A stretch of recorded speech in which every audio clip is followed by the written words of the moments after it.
Jack here. Firstly, this one is about Michael Shermer. It's a long one, and it contains at various points discussion of various difficult, sensitive, distressing subjects, including sexual assault and gaslighting. Later on, we talk about Shermer's discussion with Douglas Murray, and that takes in the question of Israel, Israel's attack on Iran and Lebanon, and of course the genocide in Gaza. It's also long and in various parts, so I've given you the warning. What I'm also going to do is I'm going to give you time signatures so that you can navigate your way through this episode. The first part obviously starts with the intro, that's from 0 onwards. Then from around 13 minutes 50, we're doing an intro, and that includes talk about sexual assault. Then we get to a discussion of Michael Shermer's interview with an author called Jennifer Fraser. That also contains talk about sexual assault. That starts around 24 minutes 10 seconds. Then we get to a section where we talk about Michael Shermer's conversation with Nellie Bowles. That's starting at around 1 hour, 4 minutes. And then we finish up talking, as I say, about Shermer's conversation with Douglas Murray, which contains all the stuff about Israel and the war, and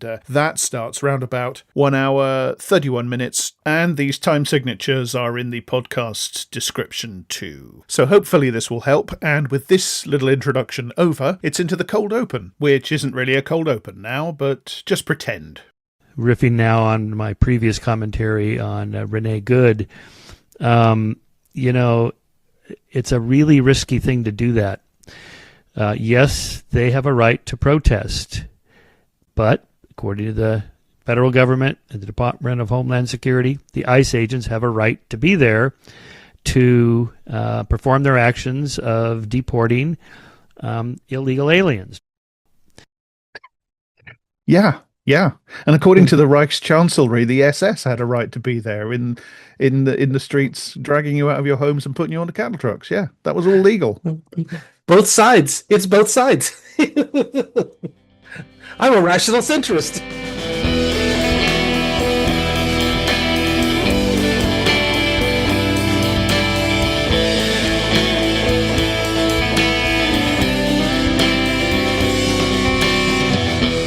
Hello and welcome back to IDSG, the podcast that proves that the humanities and STEM can coexist peacefully, or at least converse relatively politely once every few weeks. Daniel, how's it going over there? Well, over on the STEM side, I guess that's the implication over on the STEM side of things. We think of numbers and math, and there's no feelings at all. And politics is purely a matter of rational actors acting rationally and doing the math. And it's all about tweaking the knobs of how society should work, because we're all very good liberals here. That's how it works in STEM land. Yes.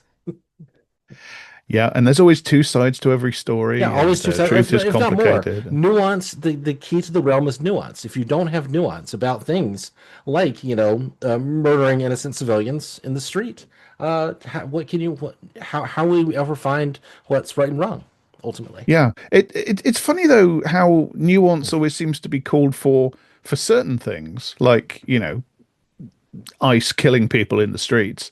And yet in other contexts, nuance suddenly becomes this terrible like for instance the rights of trans people and things like that. The nuance there suddenly becomes this very dangerous thing that mustn't be allowed. Well, we must stick by the literal meaning of every word and the textbook definition from 40 years ago, or we're lost. Well, no. The nuance there is, well, look, there's an activist class. So these are just activists. These are just young people. They don't really know what maybe they're mentally ill. Maybe they're doing all that. But they're activists. That's the word they always use. There's an activist class, and they want to mess things up for the rest of us because we're just rational actors. What we're saying is, well, these activists, they're asking for radical things like being treated as human beings who are who they say they are. This is purely speculation. This is completely, some of them are probably okay, but most of the time they're just mentally ill or they're deluded, they're just young, they'll grow out of it. And so we have to find the nuance by understanding that, what is the role of sports sports bodies, professional sporting agencies and college sports agencies in terms of navigating the complexities here. See, on one side you've got the absolute the transphobes, these terrible people who just want to do violence. No, this is a tiny minority, but these are real people. But we can't neither respect their needs or the needs of the trans activists, the trantifa types. We've got to find the nuanced middle between them. See, Yeah, I can yeah. make a career doing this. Do you So understand? You know, I'm gonna shave my beard and change my name and use a voice modulator. I'm gonna be the next one of these. I will make so much fucking money. It will not, you know, it's you know. Anyway. So obviously the thing to do is, if somebody's in a congressional hearing and somebody's asked, can men get pregnant by some Republican fuckboy, and they give an answer that you don't like, an answer that seems a little bit too nuanced, for instance, the thing is to take to Twitter and explain to everybody about, no, that's wrong, and then commission 48 more articles for Skeptic magazine about how wokeness poisons science and things like that. And the free press and Quillette and all these very rational centrist organizations, very straight down the middle organizations. Anyway, we need to get off this, or else we're just going to keep riffing on this for hours because you and I can do this forever. I was actually referring to the subject of our episode today, Yes. which is famous slimeball and skeptic. Sorry, Michael Shermer. Yes, and I promise you, audience, I promise you. I meant for this to be a fun one. I literally messaged. I think I couldn't figure out. I was working on one episode. I was kind of working on some stuff, and we were just gonna do a bonus. We were gonna read a book or whatever. And I was like, I heard Michael Shermer with this bullshit flim artist, and I was like, hey, why don't I just mock Michael Shermer for an hour and a half? And like 10 minutes. Usually it's like, we're out of sync on times. I think Jack saw that message and was like, yes, please, let's do it. And then now, like 3 weeks later, when I finally and then once I started doing the due diligence of the episodes, like this has to be much darker. We'll do the fun Michael Sherman one in a couple of weeks, maybe a week from now. I don't know. We'll figure it out. I still want to do the fun one because I fucking deserve it after doing this one. But not that I am the main victim of this, but go ahead. Daniel is cursed with the perfectionist gene, I'm afraid, to be a bit biologically reductionist about it. We'll get to that too. No, anyway. Again, I'm foreshadowing, Daniel. You don't give me enough credit for my podcraft. Yes. I'm also doing it. I'm just doing it from I'm the asshole. Yeah, the English. Anyway, continue. Oh, I know. Yes, we all know. We all know who the asshole is here. No, please continue. So yeah, Michael Shermer. I mean, should we start with a little intro on who he is? Basically, yeah, I think so. I mean, and I was going to so we are going to be talking about Michael Shermer today. He is the author of a number of books, including when did this? I mean, I don't know. I think you and I both read it in our 20s. And I think I quite liked it at the time. I think it's generally well regarded even today. At least it has less of the bullshit that you get with Michael Shermer as he gets older and dumber, or I don't know, maybe you go back and reread it and you find the nonsense in it. Who knows? But I haven't reread it in 25 years almost. So that book is Why Smart People Believe Weird Things, and it's kind of considered to be one of the sort of classics of rational skepticism and that kind of social movement, kind of the anti-religious, secularist, and like understanding why we believe things and understanding arguments against pseudoscience and et cetera, et cetera. So I don't know, that's kind of a potted history. I know quite a lot about Michael Shermer as it happens. And so I was wondering, kind of what and kind of how you want to get started. Sure. I did read Why People Believe Weird Things back in the day, and I remember quite liking it. Mostly, although that there were some moments that made me stop and sort of make the face, which we might talk about. I perhaps wasn't as impressed with it as I might have been, because I had by that point already read Carl Sagan's book, The Demon Haunted World. Sure. Yeah. So when I read Why People Believe Weird Things, it did feel a bit like, oh, this again, but not as good. And I mean, just to compare a little bit with, Michael Shermer then and Michael Shermer now, and I'm sure he was just as much of an asshole in his private life, and certainly with his fundamental politics then as he has become. But there's a video where he is promoting his latest book, which is the old book is called Why People Believe Weird Things, okay, which is a Mhm. good, fun, pithy title. His latest book is called Truth.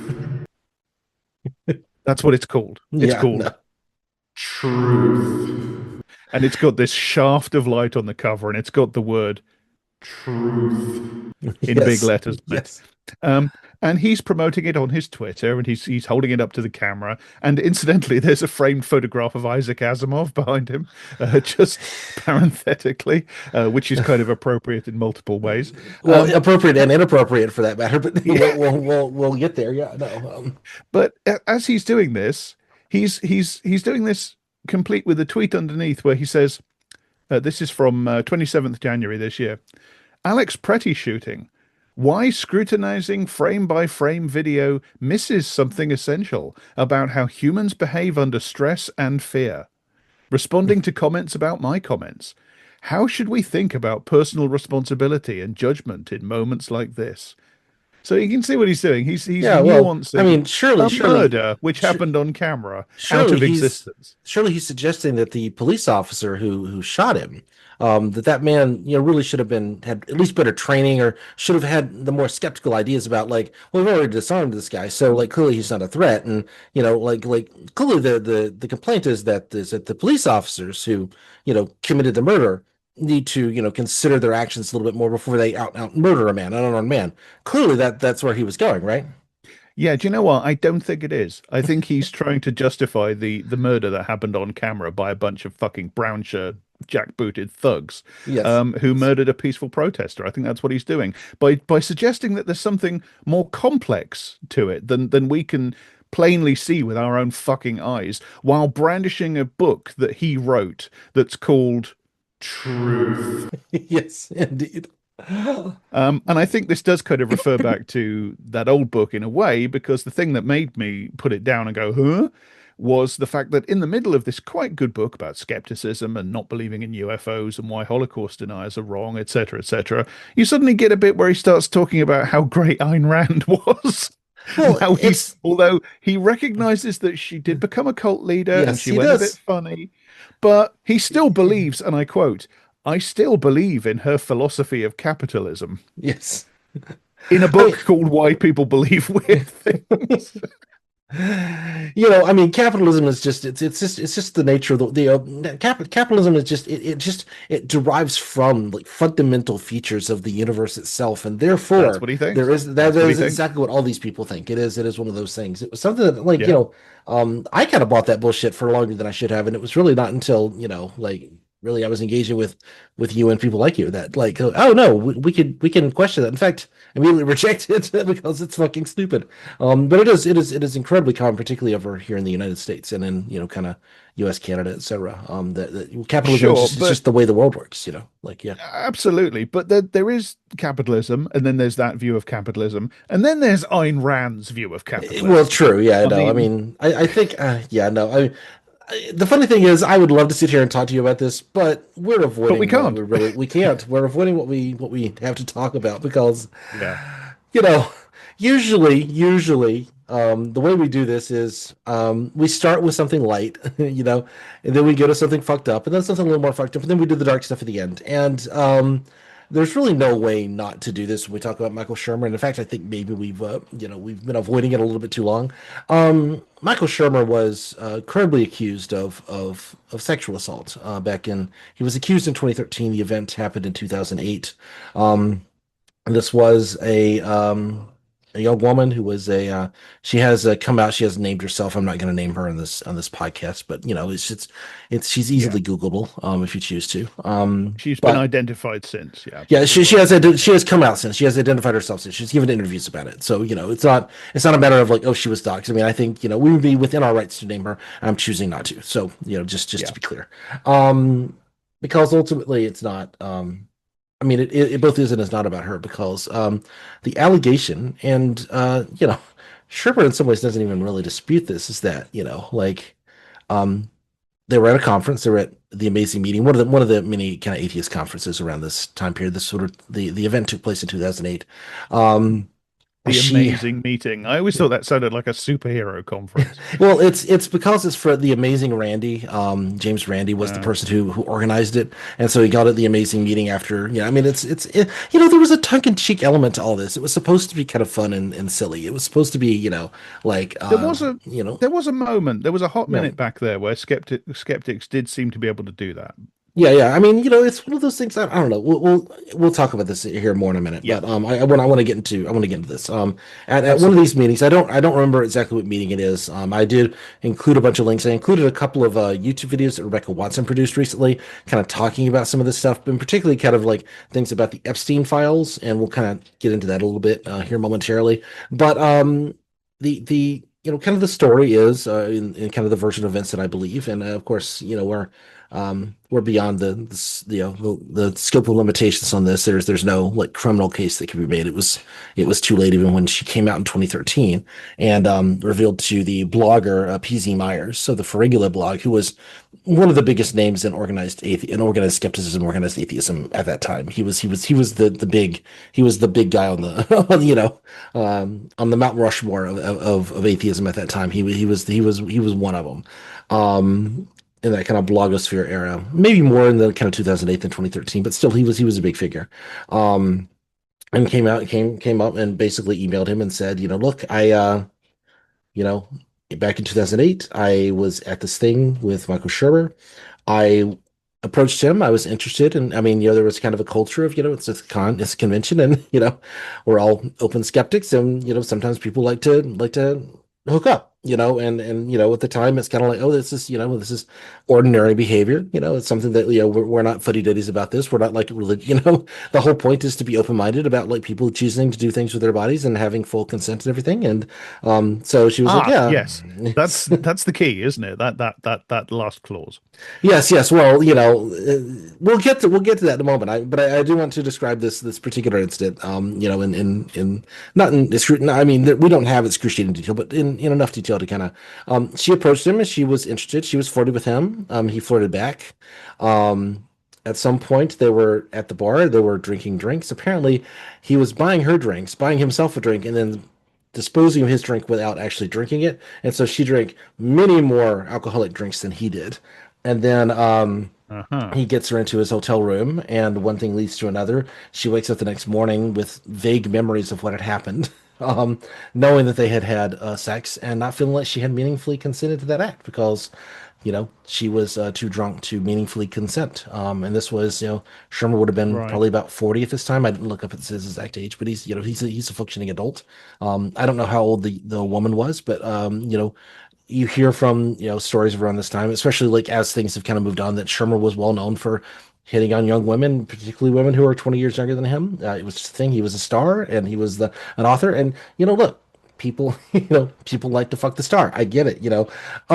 But if that's true, you don't have to functionally drug a young person until they cannot meaningfully consent to you, if you can kind of get it on your own anyway. And also, he admits that he did this, that he was serving her drinks and then not drinking his own, like he was disposing of it in a house plant or whatever.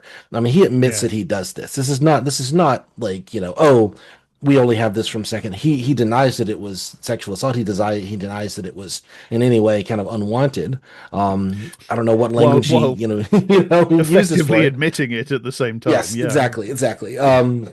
And you know, this was, I mean, again, he will always say, well, this is an adult woman and this is all these things. I think this is, I mean, the very best version of this is pretty reprehensible behavior. I mean, this is just disgusting.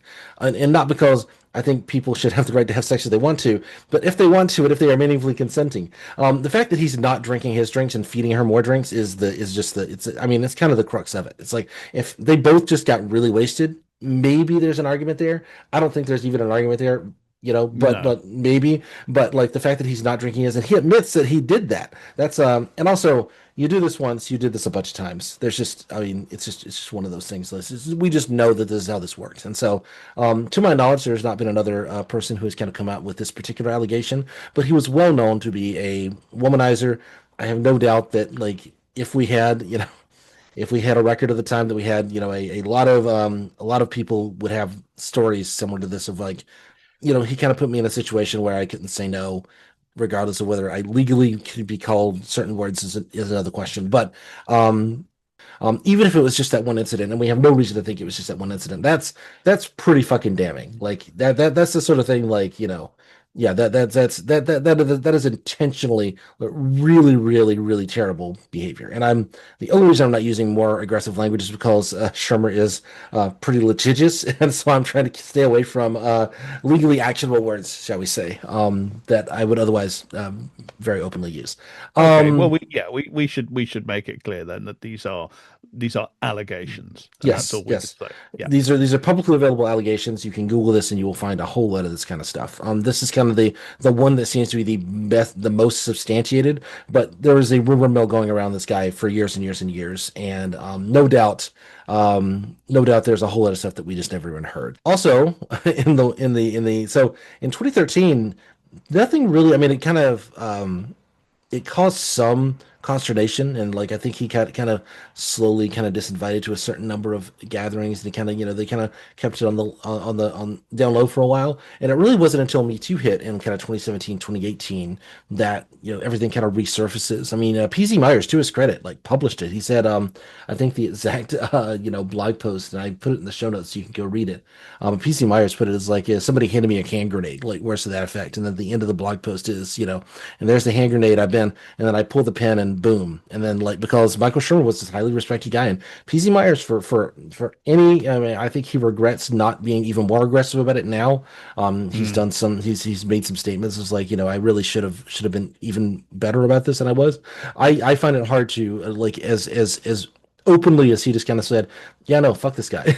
It's kind of hard for me to criticize him too far, and that's not well, he's a dude, and therefore he gets credit. But there is a sense in which I think PZ Myers did largely the right thing, and maybe I'm not hearing the whole story. I was not deeply involved in that kind of fan culture, con culture at the time. So, and I'm not today, so I don't know.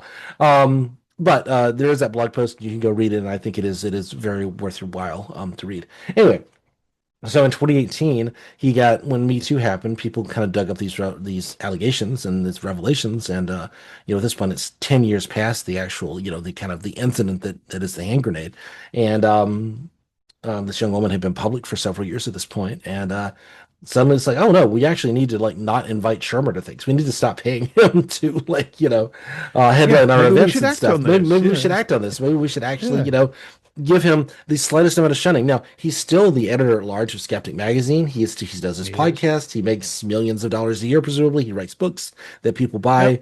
And that's just that's Michael Shermer. It's like he suffered the mildest of political. He didn't suffer as much as Dave Chappelle suffered for this. No. He didn't suffer as much as, I mean, he lost a couple of speaking gigs for like a year. He wasn't available, and some people criticized him harshly online. Yeah. But he has barely suffered at all financially, and he is still highly respected in this world. He gets tons of very important people on his podcast to talk about things. We will listen to some of them today. So, I was originally going to produce this episode because he had a former member of Doge, appear on his podcast, and they just got into the most batshit stuff. It was the funniest. I was sitting there and I was doing my boring day job. And I'm listening to this and I'm just like, I've got to show. If nothing else, Jack has to hear this. This is bizarre. And then I was like, can we do just the fun Michael Shermer episode? And I thought, well, we'll do a little bit of them. We'll say like, yes, he's been accused of this and he's a disgusting guy. And also, let's do the fun stuff. And then I started thinking about it. It's like, no, because what happened 2 weeks later was he had an actual self-described. She writes a book on gaslighting. She's a psychologist, or she's written papers in psychology. Her background is more in I don't know, it's complicated, but it's this woman, and I've got her name in front of me. It is Jennifer Fraser. She has written a number of books, including The Bullied Brain. Oh, yes. Do you know her? I've heard Do you of know her? Okay. Yeah, The Bullied Brain and The Gaslit Brain. The Gaslit Brain, Yeah. and this is a podcast to promote the Gaslit Brain. We're not here to criticize Jennifer Fraser here. In fact, I have a lot of feelings about her. I think the only way I can interpret this is she does not know this story. She does not know anything about this background. Because she comes in and is like, now. well, hopefully somebody send her this podcast episode. If not, and this is not the way she should find out about it, just to be clear. But Shermer, just like, is still friends with like Steven Pinker. He's still friends with all these guys in the Epstein Island. Well, he did it. That's no surprise. Steven Pinker's a slime ball as well. So Steven Pinker. The thing is that like Shermer did a so he does like these like Shermer says like kind of bonus episodes like in his feed that are just him talking for like 15-20 minutes about like kind of the news of the day or what's on his mind. And it's like, yeah, I'm going to go through all the like the 6 things where I'm in the Epstein files. And it's really like somebody's trying to get him to go to a conference, and like apparently he has no real connection to Epstein beyond like he's friends with a lot of people who were deeply involved with Epstein. I see no evidence that he was like ever interested in underage girls, or that he ever went to the island or anything of that nature. Yeah. I mean, to be clear, better than Jeffrey Epstein is not like a ringing endorsement here. It's not. Yeah, the bar is very low here, isn't it? And I'm gonna save that because we got to get into our clips here. But so what we learn, what I learned pulling clips and kind of like prepping for this like this afternoon or this morning and this afternoon was Shermer does not talk much on his podcast, and so mostly what you're going to hear today is people talking to Shermer, and Shermer kind of nodding and adding like a few words here and there and a few sentences. To be clear, and kind of lazy hack just sits there while somebody else talks? Honestly, people like that disgust me. I promise you provide many more words, much more percentage of talking comes from you than Shermer does on his podcast typically. Also, you push back on me, even though like we kind of prep together and I kind of tell you what we're doing. You do like add things and add perspective and Shermer is just a sponge. He is just like, of course he never I don't know, we'll get into this, but I mean, I didn't realize until I was listening to it again today, like looking for clips of Shermer talking, and he just doesn't talk much. He really just like, he just asks like very basic, simple questions, like very like, general skeptic questions of, and then like lets these people talk. And so he lets Jennifer Fraser talk. And I think what's fascinating to me here is she's describing what was happening at these atheist conferences, at these skeptic conferences back in 2008. She's describing the exact procedure for how this stuff happens. And Shermer just lets her talk and gives her, like, there's no pushback. I was expecting there to be some, like, well, yeah, but these guys don't mean to do this. Or, like, Fraser herself was a victim of sexual assault when she was very young, starting when she was 13. And she describes that story. I mean, we're going to start with her kind of telling some of that story.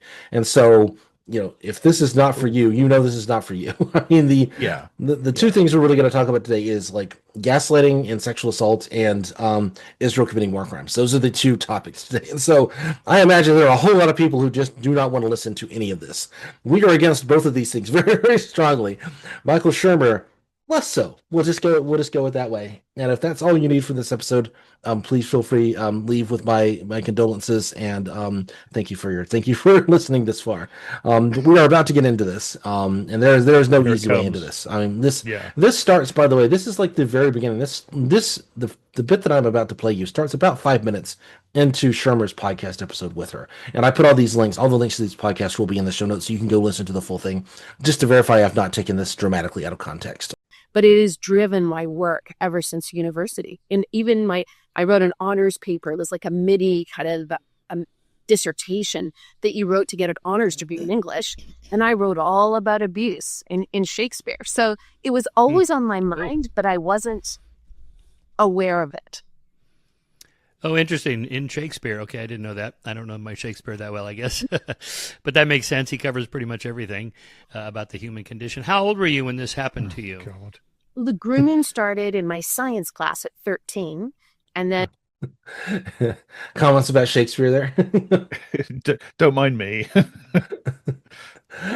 I did include this clip particularly because it's like, I wrote a paper about abuse in Shakespeare, and Shermer going like, whoa, I can't imagine. I can't imagine that being a topic of interest. Oh, she wrote about everything, right? Like I thought. Thought maybe Jack might have some insight there to share with the audience. It sounds interesting. I wonder if Yeah. I wonder if that's published or on her Oh, blog she or would have written something. this when she was like 15, 16 years old. This was like a Oh, I junior. see. So I thought this is this was this like is a. like teenage work. Yeah, this is the, Oh, she's okay. talking about like being abused when she was young, and she's still at the school, and they're kind of in the midst of the abuse. She's like writing about this topic without really understanding that she's actually being a victim of this abuse, and like, Okay. that she wrote this honors thesis is kind of like it's something that's kind of in her brain because she's interested in this topic because she's suffered it. And this is a very, very common thing. I mean, I have dated particularly young women who are victims of abuse at a young age who never really realized it until years later, sort of thing. Hmm. And I obviously I'm not giving details. That's not my details to give, but it is something that like if you are, if you are a decent human being who is able to listen to these things and care about the people that you are in intimate relationships with, you do find this is not as uncommon as people like to pretend it is. And it progressively got worse and worse and worse until they were full on, having intercourse, these teachers with teenagers. When we were Whoa. Sorry. Hang on. Yep. What? I've. This is sorry. I cut into this because she's telling this whole story of it's not just one teacher, it's not just one student. There's a whole network of teachers around her who are grooming and abusing multiple students over years. And This this is is like a. What is this, like a secondary school? Is this would be a teenagers? public high school. I believe it's a public high school in the US. Yeah. So this would be, 13, 14, 15, maybe Oh, probably sexual abuse is more like 15, 16, 17, kind of thing. okay. Yeah. All right. Um, This is not where I thought this was going. oh yeah, no. Well, the point is that what Shermer is going to come to is, well, that's really bad because those are very young girls, and there are people in positions of power who are allowing this, and in fact, and they're gaslighting these young girls to believe these things. And he's never in a million years, never once during this whole conversation does he ever say, "Yeah, there were some people around me back in, when I was doing this, when I was in these like atheist conventions, who were engaging in some of this behavior, maybe not with young women, but with older women. Like there's never. It's always like because it's almost like because her stories are so lurid, and and she does focus on some fairly lurid stories. It is like there's like a distancing effect where he doesn't have to get invested in um understanding like kind of the role of more ordinary people in these kind of cycles of behavior, despite the fact that she calls out over and over again that this does happen in in less extreme versions. By focusing on the more extreme stuff, you're almost like allowing absolution for the less extreme, Yes. for that kind of stuff. And I think this is something I was going to get into this earlier. I think this is they get in. I didn't. They talk a lot about Epstein. They take go 30 minutes talking about like Epstein and Keith Raniere and kind of more like overt like cult stuff, right? Um, and that's all what I think a lot of the book is about, is kind of examining that.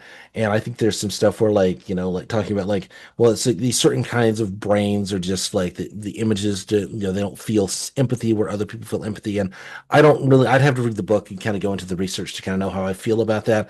I Hmm. really distrust a lot of that unless you have actually like examined the particular brains in question. And she admits that they don't have brain scans of like, Ghislaine Maxwell, et cetera, et cetera. And that's one of those things of, yeah, that it's also like it's very convenient for Shermer to have like a physical, there's this, you know, there's a biological explanation, you see. It's not socialized. It's not something that's like just endemic to our culture because of misogyny and because of patriarchy, et cetera, et cetera. It's a thing that just comes in. They're just these people's brain, and these people are just messed up. These people are fucked up, and we need to define Yeah. these people and make sure that they can't, do the terrible things to that small number of people that they're able to do these things to, and of course not indict a certain like manner behavior and not like set up rules that like make these things more difficult, or not like listen to the to lesser people in our society who might be victims of these things. See, we shouldn't do all that. We should just, you know understand this is like it's fundamentally something wrong with the brain. There are these people, there are certain people in our society who they're just fucked up, you see.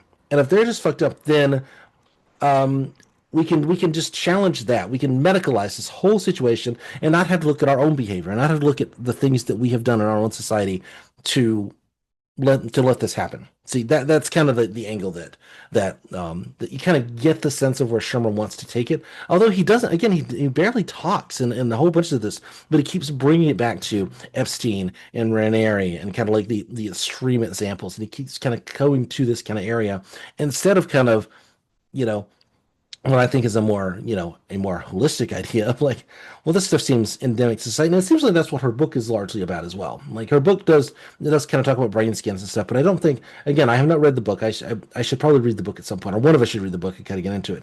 But it seemed less interesting to me to read the book than it is to listen to Shermer not respond to this and not talk about this in detail, because he does just listen to it, and he never asks a really compelling question. She's coming out and being like, yeah, and there are all these people that are these victims of sexual abuse, and they have the abusers kind of going out the thing, and no one ever mentions that like Shermer might actually have a little bit of at least some complicity in some of this, regardless of even the best version that makes Shermer out to look the absolute best he can look. He knew a whole bunch of people who were committing a whole lot of sex crimes. That's just true. But then I suppose he wouldn't relate that to himself. Well, and he probably doesn't see himself that way. I think that's really I think that was kind of where I'm getting to. And I don't know, Shermer. I think if you got him in a place where he had to answer honestly, if you really like let's just say I was sitting at a bar with him and I was like feeding him drinks and then not drinking my own and just asking him questions, he what might sort of rat would pull that kind of trick? And imagine I had a microphone in front of me and like a hidden microphone. And like he might consider that a violation of his privacy if I made those if I publicized that. Would, yeah. Imagine somebody doing terrible things to poor old Michael Shermer. It's funny. When they it's funny deliberately he got him probably into would. a state of mind where he couldn't. He probably would absolutely consider that a violation of and all the people out there who are like, well, she was asking for it.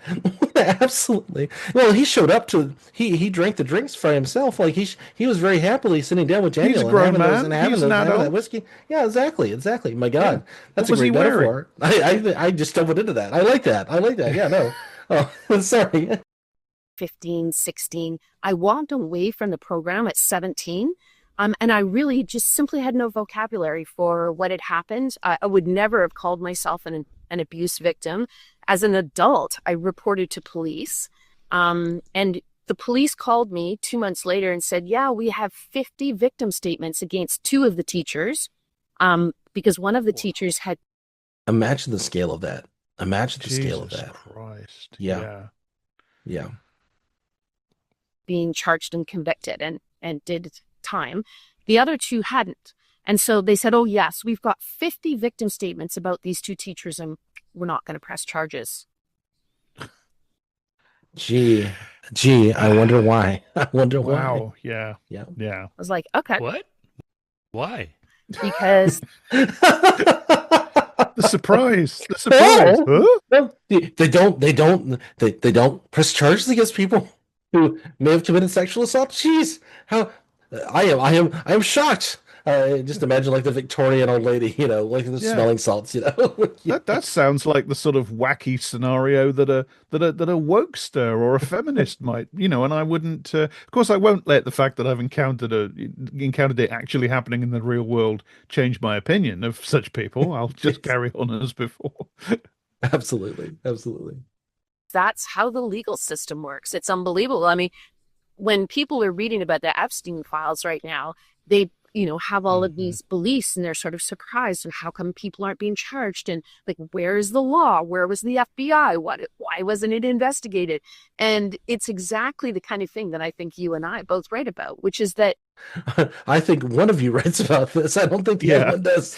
I think she's just going off his like general like sense of like, oh, well, you're a skeptic, and so of course you're like interested in like the ways that we fool ourselves and the way that and it's like, and of course it can't be like society at large just sort of accept certain kind of behavior. Like there are structures in place that make certain things possible. It has to be like a pure like cognitive habit, like a mistake in the brain. And this is the way both of them are going to approach this for the rest of the podcast episode. Is like there's just something like in the brain. There's something that we need to find like cognitive tricks to like get us out of these things. And a lot of the advice that she gives is actually not bad. I mean, I actually agree with a lot of it, but without looking at that like more systemic picture, without looking at that more, here's how you cannot be victimized. It is again, this is a very dark metaphor, it is very much like, well, you just shouldn't have worn that and gone down walking down the dark alley. It's that kind of advice, regardless of whether that's true, maybe we should make the dark alleys not dangerous to walk down, dress certain ways. Maybe that's the way we should be handling these problems.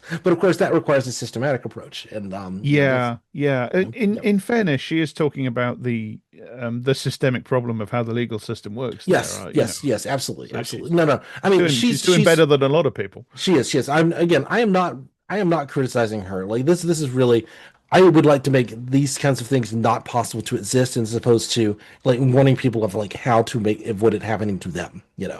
It's kind of where I land on it. Yeah. Truth is in the hands of those who have power often, and they tell us what's real and what's to be pursued in court and what's not and what to believe. It's really critical training for the 21st century, I'd say. That's pretty good. Absolutely. I like that. No, absolutely. I mean, a lot of this I really like. I quibble with certain elements of it. That's all I'm going to say. I question certain, like, I want to see more. I want to see more about some of this and like a little bit more of a holistic view of it. But as far as she goes, again, I have, we are not criticizing Fraser here. This is not criticizing her. She's telling this to Michael Shermer, and Michael Shermer has no response. Shermer has no response. He's just sitting there like a lemon. He's sitting there just like, Oh, interesting. What, they didn't prosecute them? Oh, gee, I wonder why. Ooh, that seems odd. Man, how does that happen? Why wouldn't they prosecute? It seems very, very silly to me. I can't explain it. Starting the next clip, this starts about 2 minutes later. So we skipped over a little bit of like Epstein kind of talk and a little bit of stuff. But I'm kind of skipping around a little bit just to kind of find like just to give you a sense of kind of the full conversation without playing literally 20 minutes of it. So you have to have 4 key components. One is humiliation. This is like how this kind of gaslighting, how you get people to accept their victimization without knowing they're victims. This is kind of what she's talking about here. Okay. On a psychological level. Other is fear. When you're a teenager and your teachers are telling you you're stupid, you're full of fear because this is a comment on not just your present, but of your future. They open and close doors for you in terms of getting into university. So people in position of power can exert that power over you in psychological ways.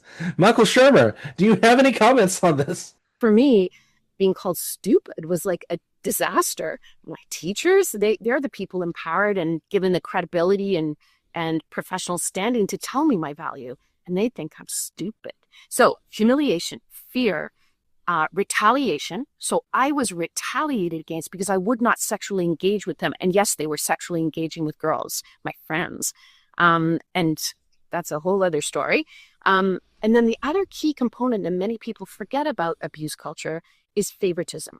So if you slept with these teachers when you were 16, you were a favorite. If you didn't, you were targeted for bullying. So, teenagers make choices. That's a real. Gee, it's almost like rape culture is a real thing. Yes, absolutely. I don't know how Michael Shermer would feel about that, but it sounds to me like she's talking about aspects of that. Yeah, amongst other things, obviously. No, absolutely, yeah. Really tough choice for a teenager. Do I want to be humiliated in front of my peers when actually adolescent brain development is driving me to get peer approval? Or do I want to do what the teacher tells me? I've been told since kindergarten, do what the teacher tells. Obey the teacher, follow the teacher, respect the teacher. I think I better do what the teacher says. Oh, have sex with them? Okay. Indoctrination into systems of power. Yep, absolutely. And again, I wanted like there to be at least some Shermer comment, but he's listening to this, and he doesn't. I mean, I guess it's okay that he doesn't interject, but he's not. There's no conversation. I don't even want him to push back. I want him to respond to this in some way No, the fact that he's not talking about the allegations against him, the fact that he's not saying, I mean, it's almost like I expected him when I got into this podcast episode, when I started listening to this, I expected him to come back and say, oh, well, I was actually accused of this, or there are people in my orbit who were accused of this, and this is why what I experienced was wrong. It is not in fictional model. I expected him to do like that, and the fact that he doesn't even respond Really? that way, I think is fascinating. I mean, presumably he was contacted by a booker, by an agent, by somebody who told him what she was going to talk about. He agreed to put this person on his podcast. I mean, I'm not saying that I expect that. I expect something. I expect some like reference to it, and the fact that it's just not there at all is fascinating. The fact that I mean, what it tells me is he doesn't think that what he did is of a kind of this.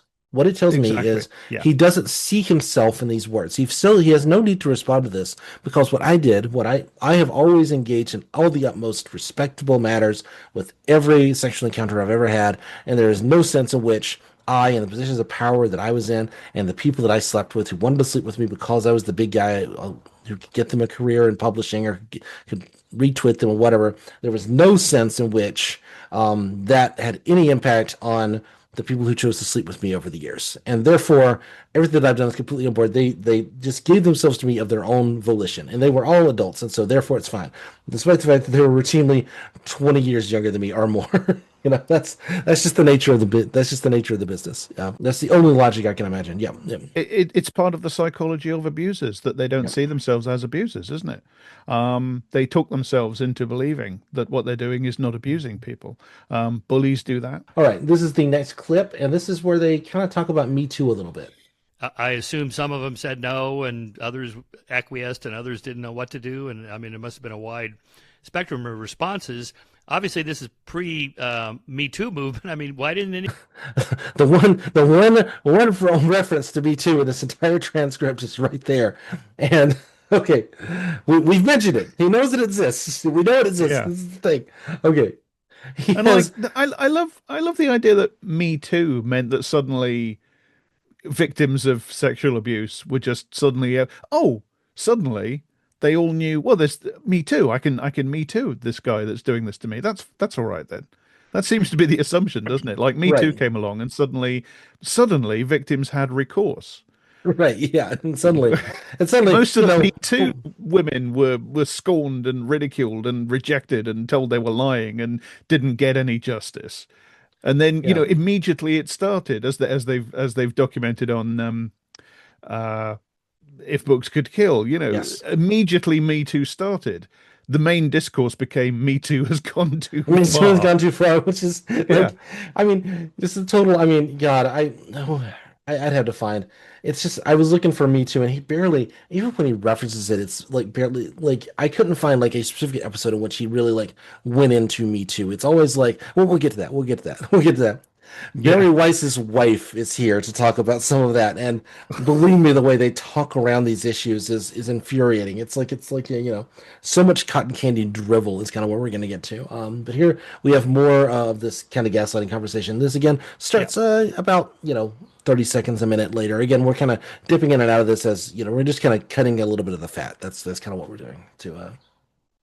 Anybody go to the principal and go, hey, you know what this guy's doing to me? Yeah, it's that Because easy. if you don't have the vocabulary to tell the truth, you can't.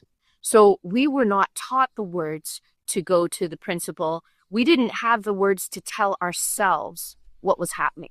And again, in the neuroscience, when you look at this, if you don't have the vocabulary from your internal systems to be able to articulate what's happening on a brain level, if you don't have the language, then you can't have the experience. So I couldn't have the experience of I'm being physically, emotionally, and sexually abused because I didn't have the language. So I couldn't experience it, let alone tell it to my mom and dad.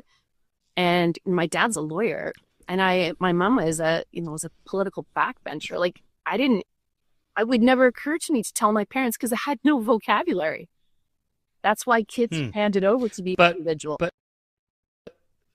but you seem to know it was wrong.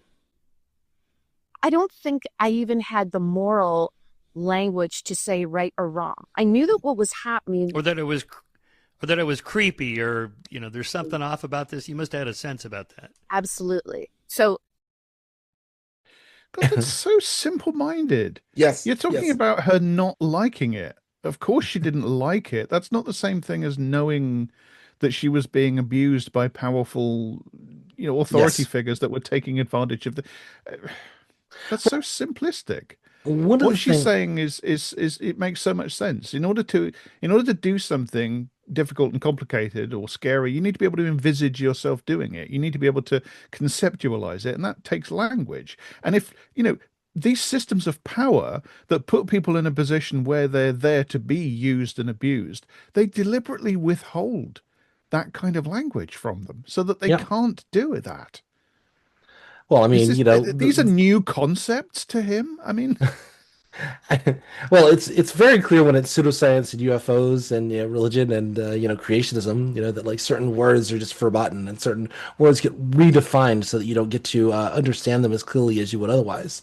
But when those words are rape culture and patriarchy and power imbalance and those sorts of ideas, like those are the kinds of things that the Michael Shermers of the world would rather you just kind of not know too much about. Those are the big dangerous words. Those are the ones. Those are just going too far. You see, we're radical centrists here. We have to be able to think skeptically about these things. And if it's all just defense. I'm reminded of like the James Lindsay stuff we did all those years ago of like of him just like rhetorically pulling out the the moves of like well, we just have to kind of find this needle just a little bit more. We got to find the we can't talk about these things as overtly as we would otherwise. We really got to make sure it's the conceptual Peter stuff all over again. It's fascinating. All right. All right. So one of the things I clipped there, one of the reasons I clipped that was because she says like, look, I not that it's okay if she had come from poverty or whatever, but she's like, look, my dad had a law degree. My mom was working in politics. I was going to a good school. I think this actually wasn't a public school. I think it was like some kind of private school. Anyway, but she's pointing out like, look, I did not come from poverty. I was smart. I was a smart kid. I was targeted in part because I was a smart kid. It's kind of the story that we get from this. That is, they liked me because I was smart, and they could kind of use me because I was smart enough to know that there were certain things I wasn't supposed to tell people about, et cetera, et cetera. And then they start to talk about Epstein and Ranieri and, kind of cult dynamics and, what's the base rate, how many people might be fooled by this. It's Shermer, big J-O motion is kind of where I go on that, because he's clearly trying to deflect from the more systemic issues that she's obviously trying to bring up.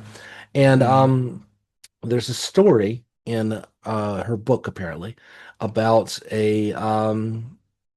actually a person from your country who ended up with this, and this is a high level person, like a full grown adult with full on adult responsibilities, who is a high up member of a particular organization. Anyway, we're going to get into this, but I include this for a particular reason, and that is a defense that Shermer or a Shermer type might have is, well, look. These are people preying on literal children and teenagers. These are people clearly committing like sexual assaults of people whose brains are not well developed, et cetera, et cetera. And this is very different than anything that I have done because, of course, everyone that I interacted with was fully consenting adults, regardless of how many drinks they had and I didn't, et cetera. So, this is a possible either cognitive or intellectual or rhetorical move that somebody like this might use, right? And Fraser has she has a response to that without realizing that she has to respond to that. And so I include the story. Okay. All right. All right. And I think that's a very important question. Now, I went into writing the Gaslit Brain thinking to myself, one of my questions I was asking is, are people who get gaslit, are they vulnerable? Are they in the protected class? Do they have some kind of a something that makes them, are they uneducated? Is it ignorance? What is it about them? I couldn't figure it out. I ended up writing my 4 case studies about the top people I could find because I wanted to show very specifically, yes, vulnerable people will fall for gaslighting. Certainly children will. They're the most vulnerable. but so will the very top, smartest, most educated, most advanced in their career people. So I chose a British counterterrorism expert who was slated to be the next commissioner of the Met Police in London. Now, we may have particular feelings about his job, but that's not relevant to the conversation No, here. sure. Yes, okay. Was gaslit, and he didn't know the word, so he couldn't articulate what was happening, and they almost destroyed him, like he almost committed suicide. So I chose him. He lost his career. Yeah, tell us that story. Yeah, go ahead. That's a good one. I just love Shermer's response. He's clearly read the book. It's so, he's like, oh yeah, tell that story. That's a good one. I like it. Yeah. It's funny. Yeah. Well, I mean, you kind of have to hear it to believe it. So I write about it in depth because that was my response as well. What happened was, and it's a really good lesson for all of us. So what happened to him was he was being bullied, but again, he's got a law degree. He's been in the force for 28 years. He deals with, he reports to MI5 every day in the Home Office. Like, he's not being bullied. Bullied is what happens to children, right? As he said it to himself, I know how to handle dealing with difficult people. So that's how he handled it. Now, he got a target on his back, which is frequently the pattern that I saw in my work. He got a target on his back because he has too much integrity. When you have integrity matched with smarts and you call stuff out, like when he right away in this new position, he saw really like suspect stuff going down, hauled it out, big target on his back. Because the people that are corrupt, that blurred lines, they like to get little benefits in here and there, do their thing, not be held on, pulled out in the carpet, whatever. They don't like truth tellers. They don't like skeptics. They don't like people that ask questions. They do not like it. And so they will do everything in their... I don't know. I find this I find Shermer's just lack of response here to be completely fascinating. Yeah. He's sitting there thinking, oh, that sounds like me. I'm a skeptic. I don't like me. It's me being a victim of all those bad women who just wanted to tell me that what I did was wrong. Yeah, I'm sure this is exactly the psychological motivation there. People don't like me because I ask difficult questions. It's like the Garfield thing. I wonder who that's for. So they started to lie to him, these two guys, and they started to say, just up superiors, they would say things like, hey, we're hearing from your team that they don't like the way you talk to them. Well, being a person of integrity who's highly intelligent and very educated, he turns and looks inward. He goes, what have I done wrong? Have I been, I don't know, am I under stress? Am I not using the right tone? And he asked the guys, he's like, well, who is it? Well, we can't tell you. Has to be protected for confidentiality. They don't want you to retaliate. So again, he's like, oh, what have I done? So he checks in with his teams, his people. No, they don't have a problem. They don't know what he's talking about. He's always been close to his teams. He's always had an excellent working relationship. But he doesn't think, here's my 28-year track record that shows I never have a problem with my teams. What are these guys doing? He doesn't do that because he's such a good person that he looks inward. So one of the things I say in the Gaslit Brain is, do not look inward. It's counterintuitive. We're all supposed to be self-aware and self-reflect, not when you're dealing with one of these people. When you're dealing with these people, you laser focus on them and you don't take your eyes off them because they're not at all trustworthy. They're very, very dangerous. All right. Your thoughts on that, Jack? I have thoughts, but I was going to let you kind of go first here. This is difficult because she goes into, there's like 5 minutes more of this that I just couldn't include in the podcast. So there is more detail here, but yeah, please continue. Yeah, go ahead. I don't have context. I don't have details. Yeah. I don't know. I don't actually know what happened or the case or anything. I don't know. This sounds a bit squirrely to me. I mean, how do we know that this person wasn't abusing their subordinates? How do we know that he was being gaslit and bullied by people above him because he asked awkward questions? People do abuse their subordinates, and it's perfectly legitimate for subordinates to want to complain to the higher levels about the fact that they're being abused by their boss and want to remain anonymous in case there's retaliation. That's perfectly. I don't know. I don't know the case, so I can't. I don't know which way around it. I don't respond immediately very well to this sort of don't look inward thing. I think really? No. I that was definitely something I wanted to talk about. It's like, even if, like, because another place she talks about, like, if you think you're being gaslit, like, because the whole thing is like the film Gaslight, that's where the term comes from. And, like, the Yeah. lights are dimming, and like and so Great movie, like, by the way. oh yeah, great movie, great movie. The idea is like have some like physical thing, like write down what you think is happening at the time, write down what's happening, and then come back to it. And then when they lie to you and they say, well, no, that's just how you remember it, it's like, well, no, I have it written down right here. And so again, it's like it is like this idea of like you're preparing, you're not wearing the outfit going through the dark, the dark alleyway. It's all about like protecting yourself, and not like, let's build systems that make this more resilient. It is very built on that thing. And this, like, don't look inward at that point. I mean, she even says like looking inward is a very good thing, but when you're dealing with these people, when you're dealing with these like this kind of abusive personality type, what they are going to use this sense of internal regulation. They're going to use this introspection against you, and that's like your. I think that's what she's going for. And without looking into the exact case, without kind of knowing the details, taking what she says is kind of broadly true, right? Just Okay. I'll just for the moment.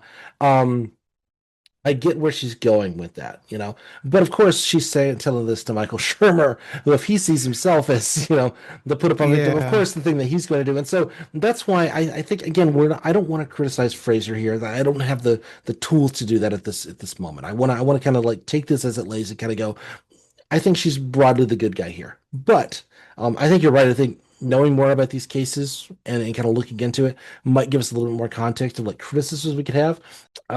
Taking it as it lays, I think it is weirdly good advice in a way, but also terrible advice if, as I believe, Shermer sees himself as the put upon victim and as the person who is being gaslit by all these like Yeah. horrible women around him, and by the Me Too people that gone too far, because this is telling you to hack your cognitive, but it's telling you like ways of like using your cognition to understand the world around you more clearly by understanding where your logical biases are going to be.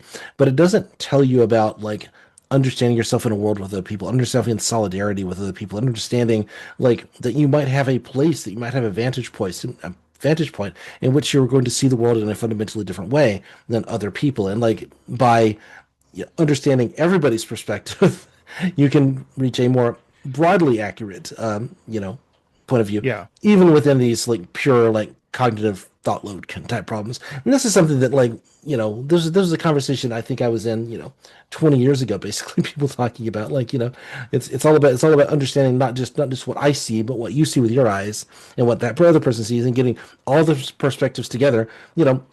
That's the question of, like, again, very, very basically skeptic stuff that we did 20 years ago. But, forgive me.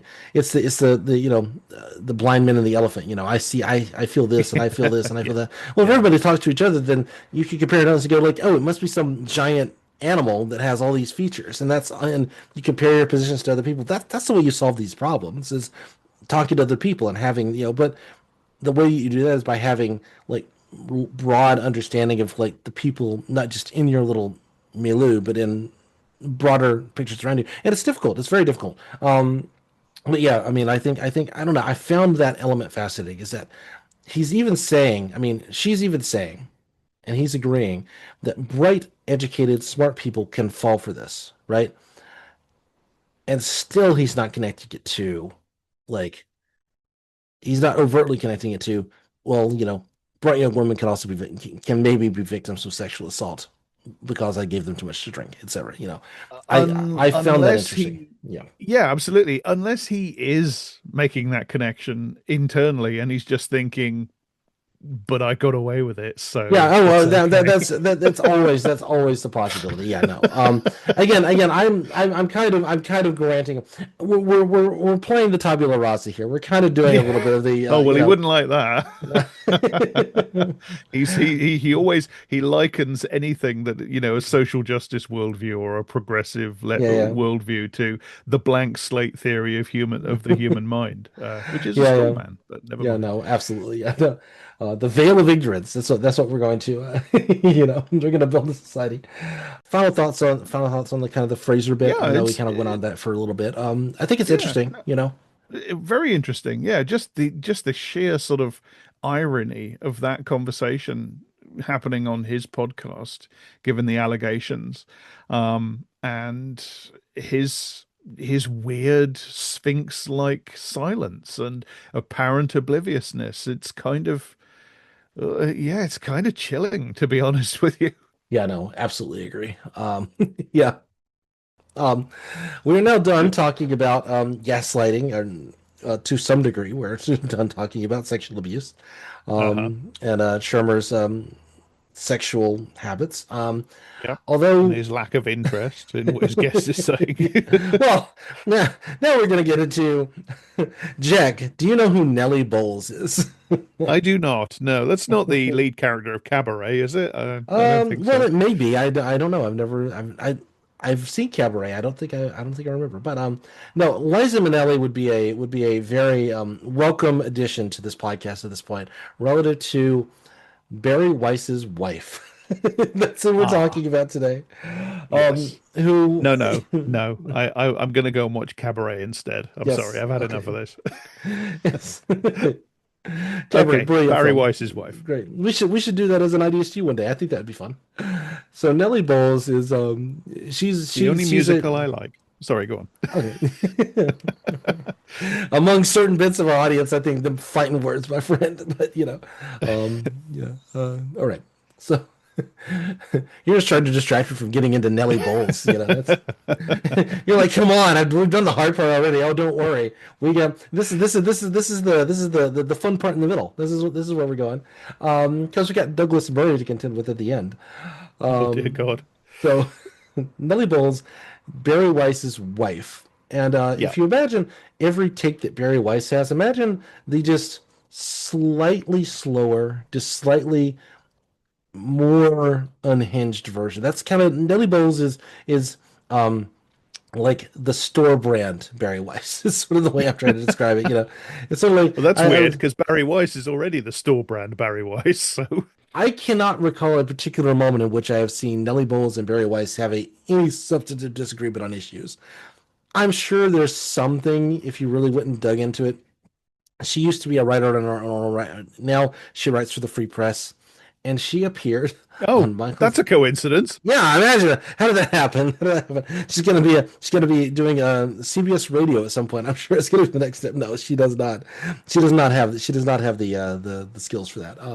Anyway, so she appeared on Shermer's show a few months ago, and I was looking for like a big long discussion about Me Too. I didn't get it. This is how these people talk around Me Too in this circumstance. And so this is, in particular, this is Nellie Bowles. And to be clear, Nellie Bowles she's married to a woman. She's married to Bari Weiss. I don't know I don't know how she defines sexually, but she's in that, we have no beef with that in particular, of course. But she has certain opinions about who was in the right and who was in the wrong on gay marriage, and kind of how that relates to BLM and the Me Too movement, George Floyd. Anyway, we're just going to let these two people blather onto each other for a minute, and we're going to draw a conclusion at the end. I think there's potential for someone like that to arise who's not a corrupt. And here, just to be clear, it was far enough ahead of this. They're talking about like a modern day MLK type, which they don't completely understand who MLK was. But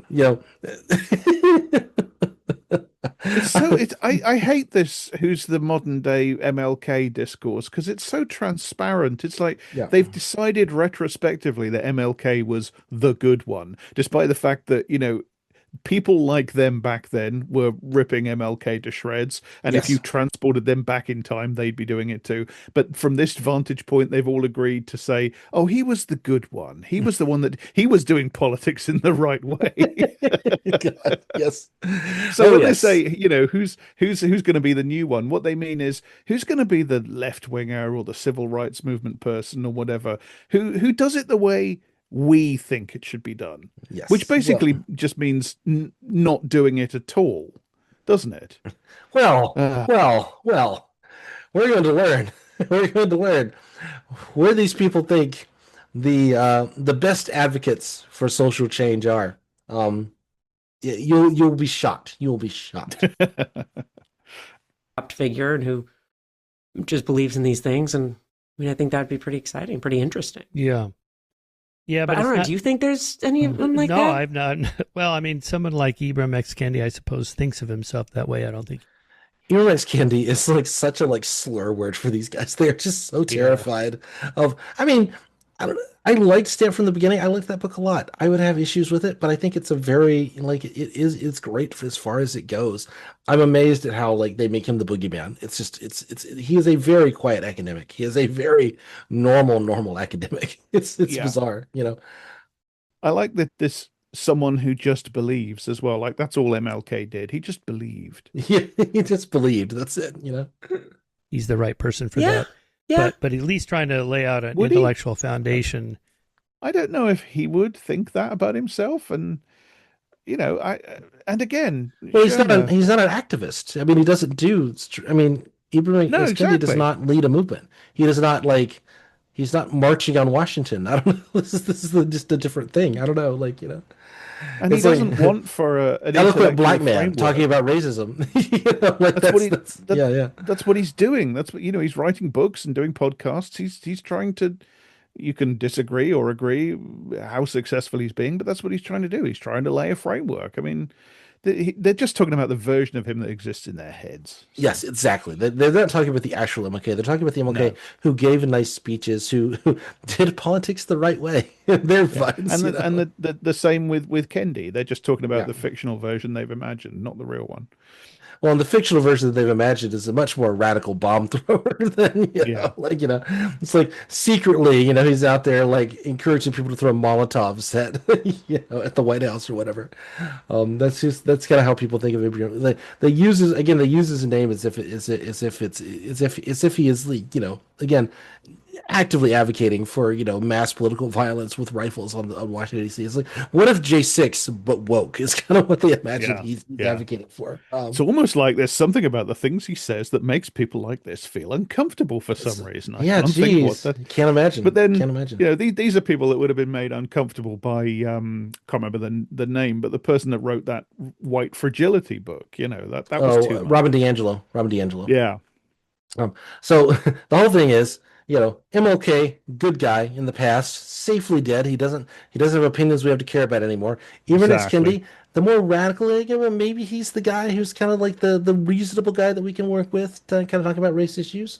For the Yeah. movement, where you go from there. And Mr. Political. I mean, there's other, arguments for reparations, for example, where they actually try to make a case by putting some numbers on what was lost in slavery. Of course, you'd have to apply that same reasoning to the Native Americans, and what was lost, all that land is probably even more valuable, and so on. But And therefore, we shouldn't do it for the descendants of slaves. That's right. That's well, how far does this go? They're going to get there. They're going to go, how far does this go? This is kind of the logic they're going for. It's like, well, then we'd have to think about the Native Americans and maybe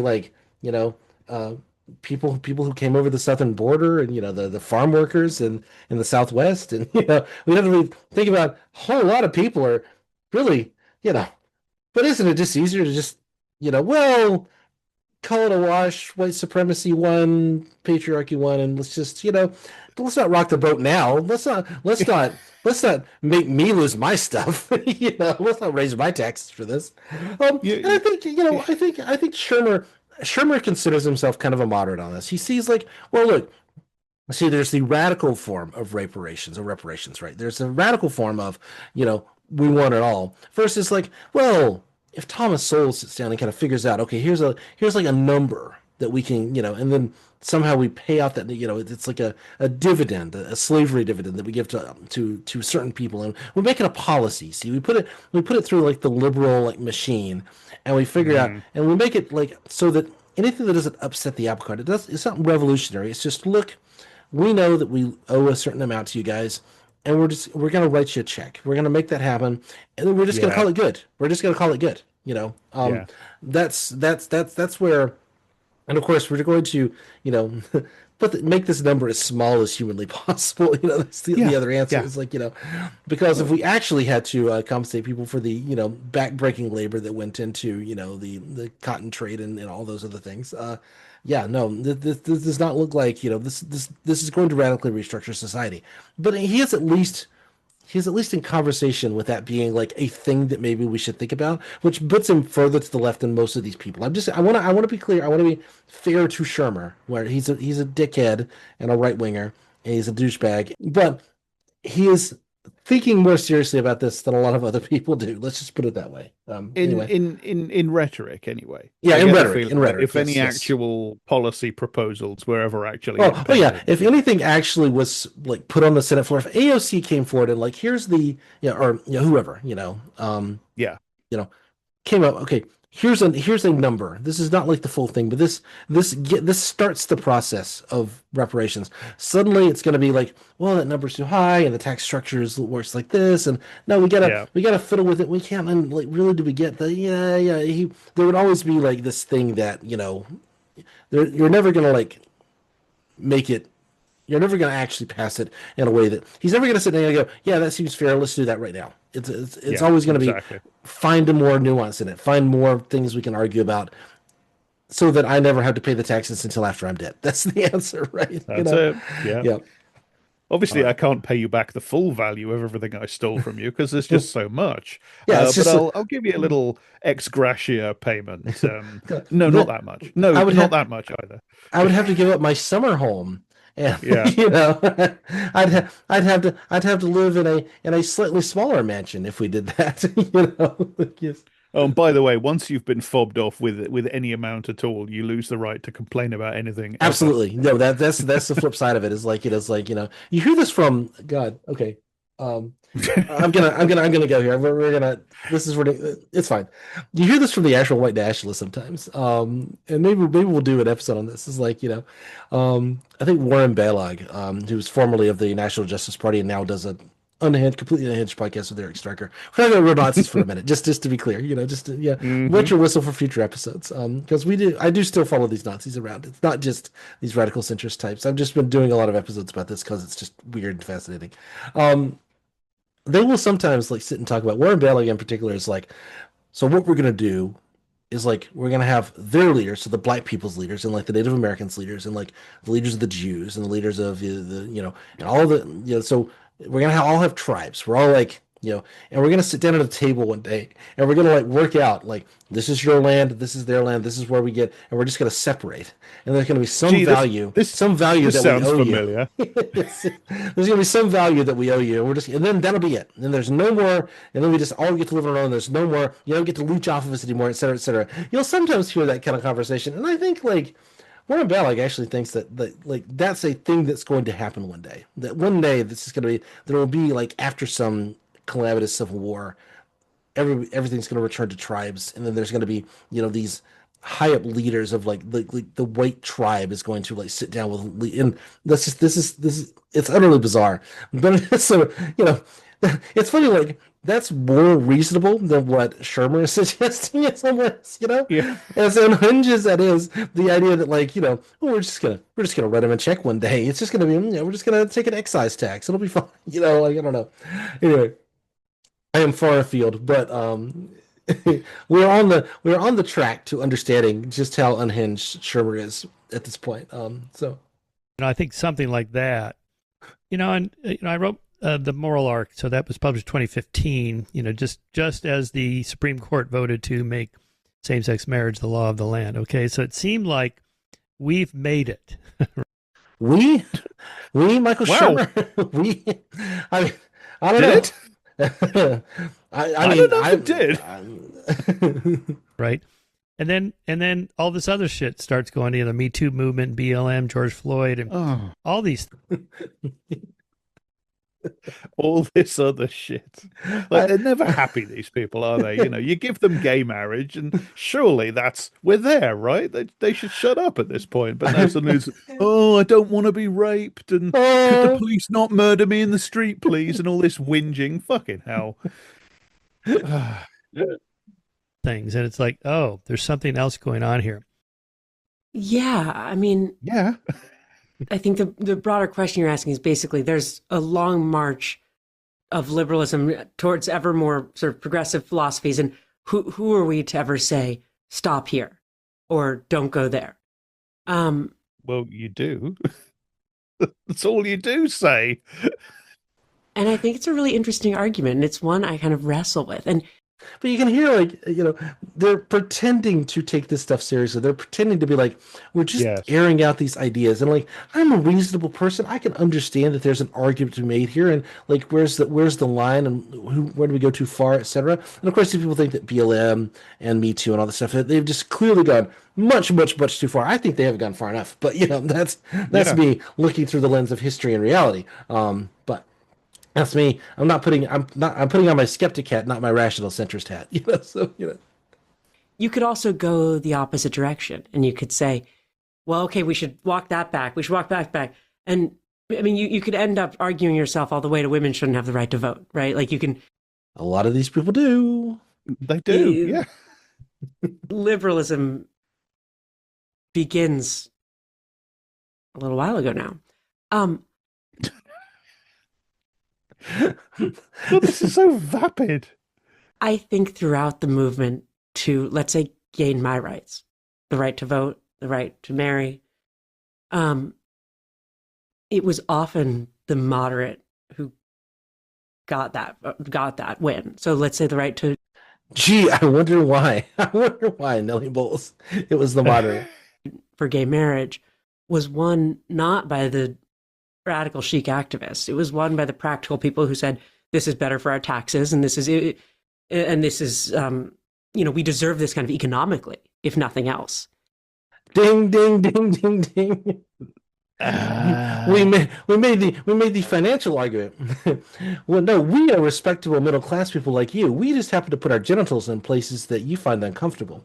But really, we are like you, and we will crush all the other little people who do not have the same economic interest as you, so long as you give us this little bauble that we want. And look, gay marriage, same-sex marriage, is absolutely it was an important step forward.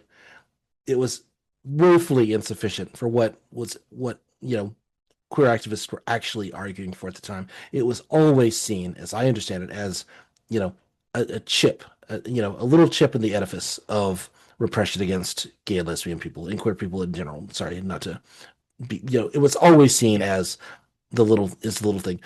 I will just be a little bit smug and point out that it's what I said at the start, which is absolutely. Now that MLK is long dead, they can construct him as a moderate, and they can say, that's the guy you should be. It's the moderates that do it all right. Whereas the historical MLK was not a moderate at all. No, he was hated by people like them at the time, and they would have hated him themselves if they'd been there at the time. And exactly the same way they do hate the. Did she say radical chic activists? radical chic activists. These people, they have luxury beliefs. They believe that trans people are real, and that maybe we shouldn't privilege marriage in our society. Maybe there are other kinds of social organizations that can be of equal validity. And those crazy queers who think like you can change your gender and like you can sleep with more than one person at a time and all that stuff. No, we are very ordinary. We are very ordinary. Just gay and lesbian people. Forget the queers, forget the trans. Those are not our kind of people. You understand?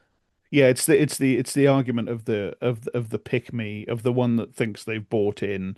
Because, I mean, it's Bari Weiss's central argument when she does these talks and speeches. She always opens with, "Well, I'm a lesbian woman married to another woman, but I think the rich people's taxes should be lower."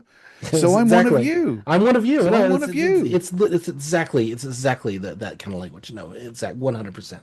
It's so bougie, and it's so complacent and cynical, and it's so condescending as well. Yeah. The chic activists, like, people have convictions just because it's fashionable.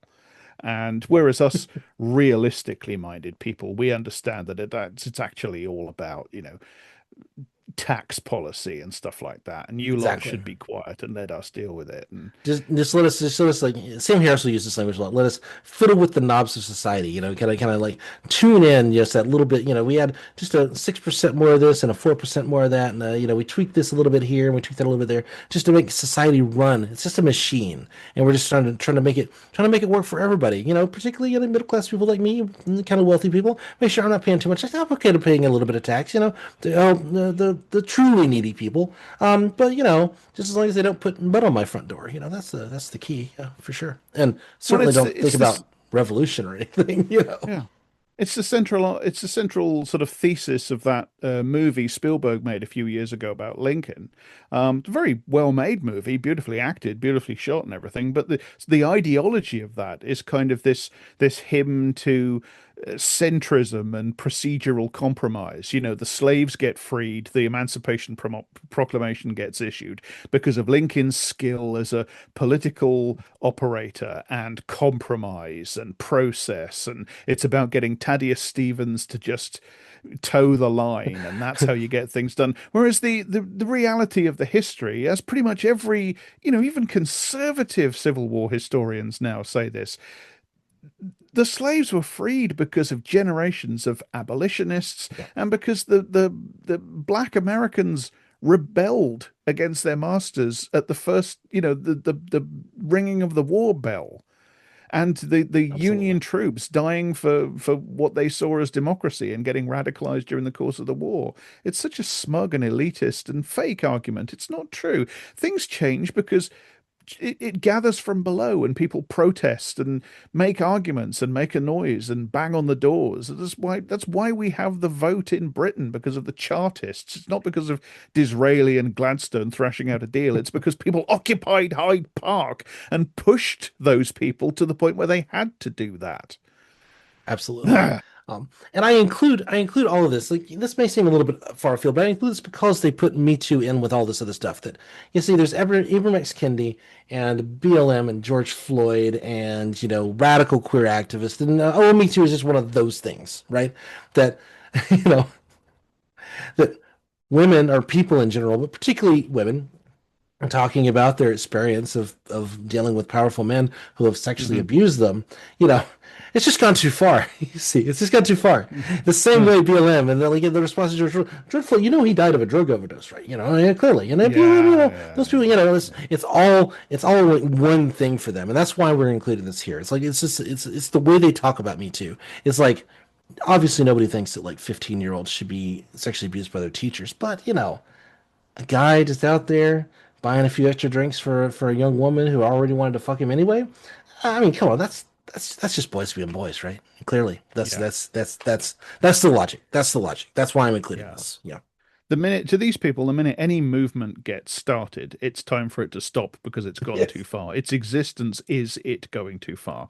You start talking, you start marching, you start making demands. Time to shut up and go home, and let the enlightened centrists and the people in charge deal with it all in the way that they weren't doing 5 minutes before you started marching and demanding they do something. And the proof of the pudding is that when they managed to smother these movements, things go back to pretty much the way they were before, which is what happened with Me Too. They smothered it, they shut it down, they exhausted it. And aside from maybe some changes in attitudes, it's been put back. It's been put back the way it was. Yeah. And, proof of the pudding is that people with long strings of credible allegations of sexual assault and harassment and all sorts of things can just behave like everything's normal and do interviews about abuse and gaslighting, and it doesn't come up. Absolutely. Anyway. All right, we just got a few more seconds, and then we get to talk about Douglas Murray. Aren't you excited? Oh, great. And the radicals actually were anti the gay marriage fight, and anti-gay marriage as a priority, and anti-gay marriage as an idea, because marriage was heterosexual, it was heteronormative, it was capitalist, it was all the things that were bad. And so, and isn't that true? Citation needed, I think, is the phrase. Sure. No, I'm just like, well, I mean, there were certainly elements who were like, well, we shouldn't be. I mean, I think what she's right there is anti-gay marriage as a priority. Like this. So like, we shouldn't be fighting for this thing before we fight for all these other things first. I think that's largely true in terms of like some of the, but like, I think everybody kind of got on board. The goalposts. A minute ago, we were talking about the entire gay rights movement, and now we're talking about the fringe of the gay rights movement. You could almost call it a constant shifting of rhetorical focus. Almost. It was not considered the chic leftist thing at all, and the people who won it were for a long time, or the people who argued for it early on were for a long time kind of shamed for that. Oh, yeah. Shamed for geez, I just want my Criticized, you mean? well, I just want my particular marriage to be recognized to reduce my tax burden because I am wealthy and I have power in our society. And then there are, poor queer people starving on the streets and trans people who can't find social services to even serve them, dying on the streets. And they want to shame me for having for wanting my tax burden to be reduced, and for me arguing very strenuously my position that I should pay fewer taxes because I'm one of the good ones. That's exactly the argument it's just making. But these people, you see, they're not like poor people, starving people who actually need social services, who are actually being shunned by society, who are actually being oppressed. These are chic radical leftists. They work in trendy places who get, and that's the chic leftist argument, the chic activist argument, is that these are not people arguing for their rights because they are actively being oppressed. These are people that are just being trendy about it. They're wearing funky clothes because it's the cool thing to do. These are rich college kids, you understand? The only ones you see are the rich college kids who believe in these things because the rich college kids exist in a similar social strata as you. That's why you think it's only rich college kids who argue for this stuff. That's the point. Yeah. No, it's it makes you see that the trans trend thing is just an adaptation of an older argument. Kids are deciding that they're trans because they've heard about it and they think it's cool. That's what they always say about anybody that they don't like who has opinions to their left. Well, and 20, 30 years ago, it was, kids are only being gay because they find out about it on the internet, Kids find gay forums on the internet, and suddenly every kid wants to be gay because it's the trendy thing to do, Before that, actually, used that links up because go ahead. Yep. Shermer has interviewed Abigail Schreier and let her peddle her oh my god social contagion theory on his podcast. So links. This is not a full Shermer thing. This is meant to be the last handful of episodes, and then it was like, well, we just have to talk about this more dark shit because it's just the necessary thing. All right, we're here. Douglas Murray is going to hate on Islam, Muslims, brown people who live in the Middle East. Yeah, that's his full-time job. And again, Michael Shermer not going to say a whole lot during this, but it's very much a smile and nod. It's very much a nod and agree. This is Douglas Murray talking about this is the kind of stuff I hate to play even for this audience. This is stuff it's Douglas Murray. I can see the title and I can guess. Let me read the title. This is, and I title this so I get this. So I title these so that I kind of know where they go in the outline.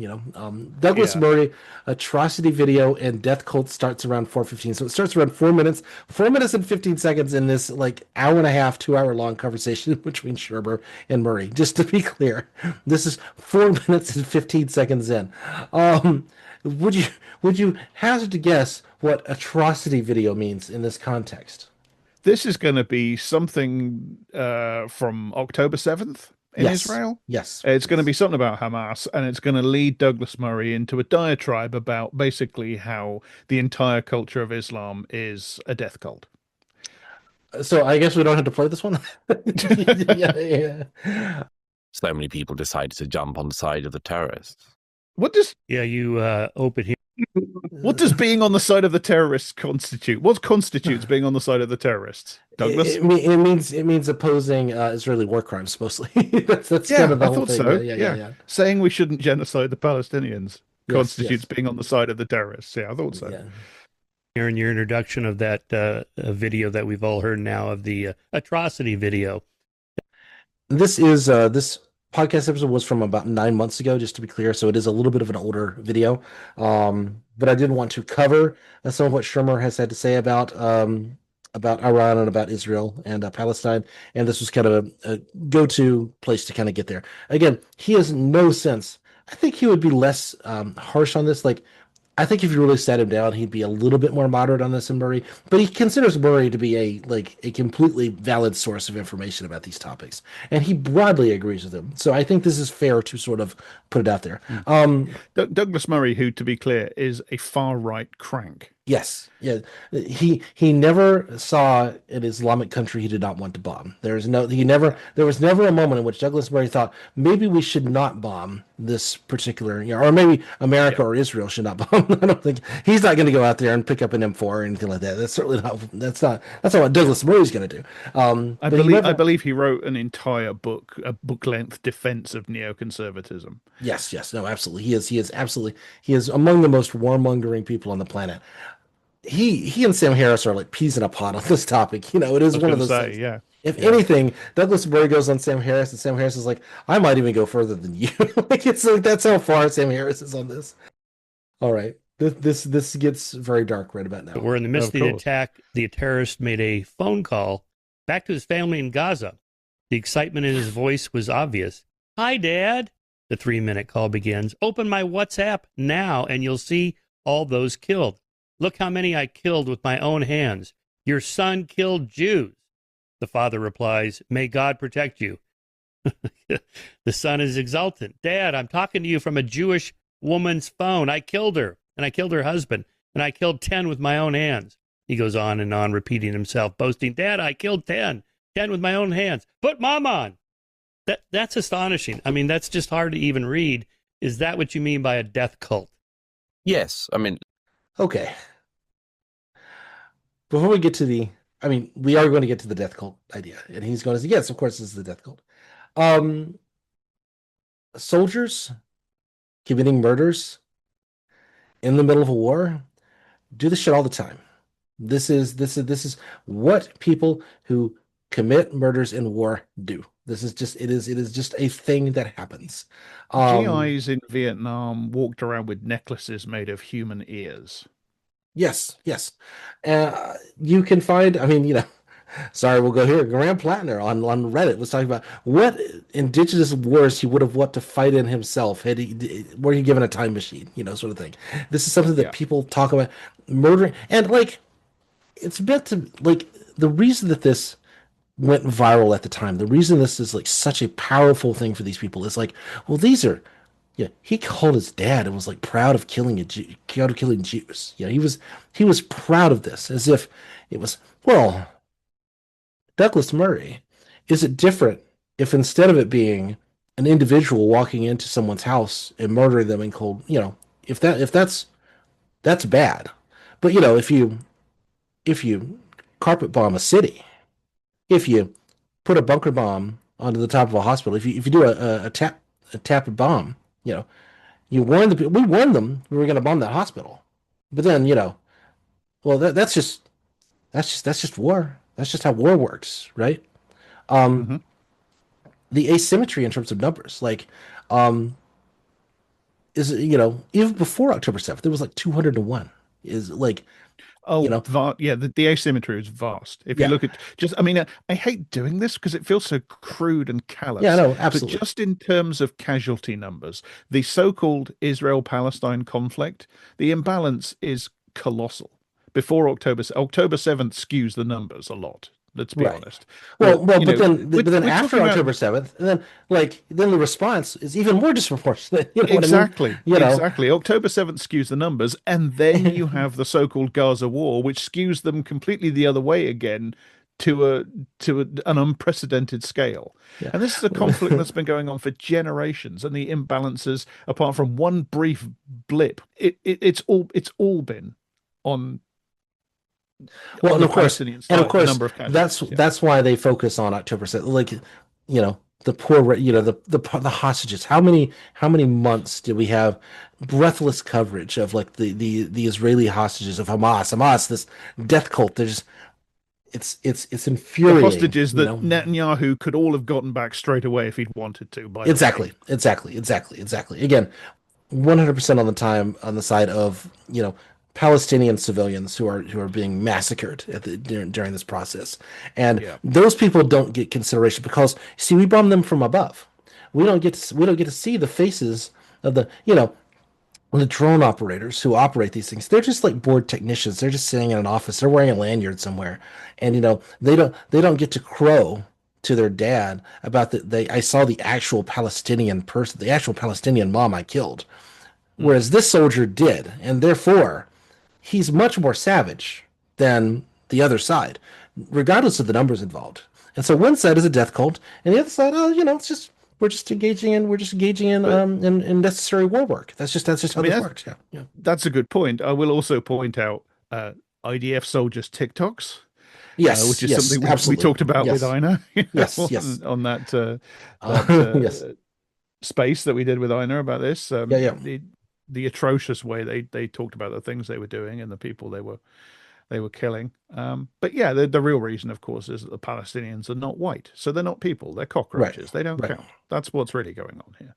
Yeah, I mean, obviously, you can also pull up, visions of IDF soldiers committing like similar types of like videos, similar.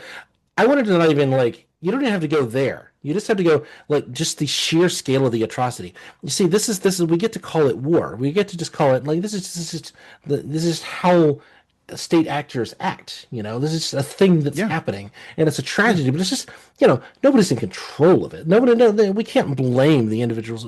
We can only blame. You see, there's terrorists and there's rational people, and rational people use bombs, and terrorists they use paragliders. See, there's one side is irreportably evil, and the other side, look, they're just responding to the nature of the evil. And if that nature of the evil means you just have to eradicate a whole population of people, well, you got to get rid of that evil somehow. That's just how it goes. Everybody knows. Yeah. You want to get rid of a mold infestation, you burn the house down.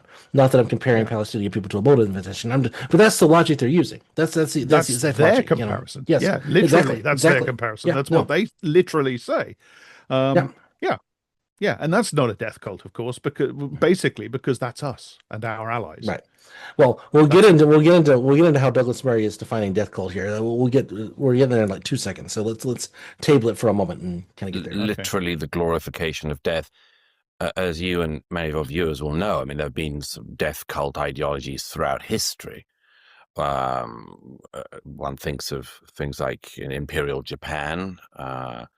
And here, I think we stepped over a little bit of the he's saying that they want death not just but for themselves. So like a kamikaze pilot, that's not a courageous soldier engaging in an activity to fight a war machine that they believed was valid and good. That's a death cult. Young soldiers sacrifice. Young American soldiers or British soldiers sacrificing their lives in defense of their fellow men, or in the defense of that's not a death cult. That's a different thing. You see, I think it's fair. There were cultic elements around Empire. Oh yeah, sure. Things like that in Imperial Japan, but that's far from unique to Japan. And his next the example he goes to is again non-white people. It's not unique to non-white people. This sort of thinking. No.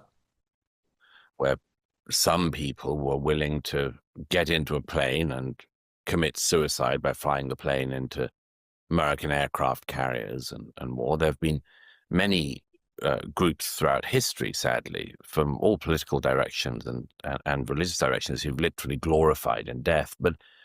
But yes, in the case of Hamas, this is Hezbollah and their backers in the Iranian Revolutionary Government in Tehran.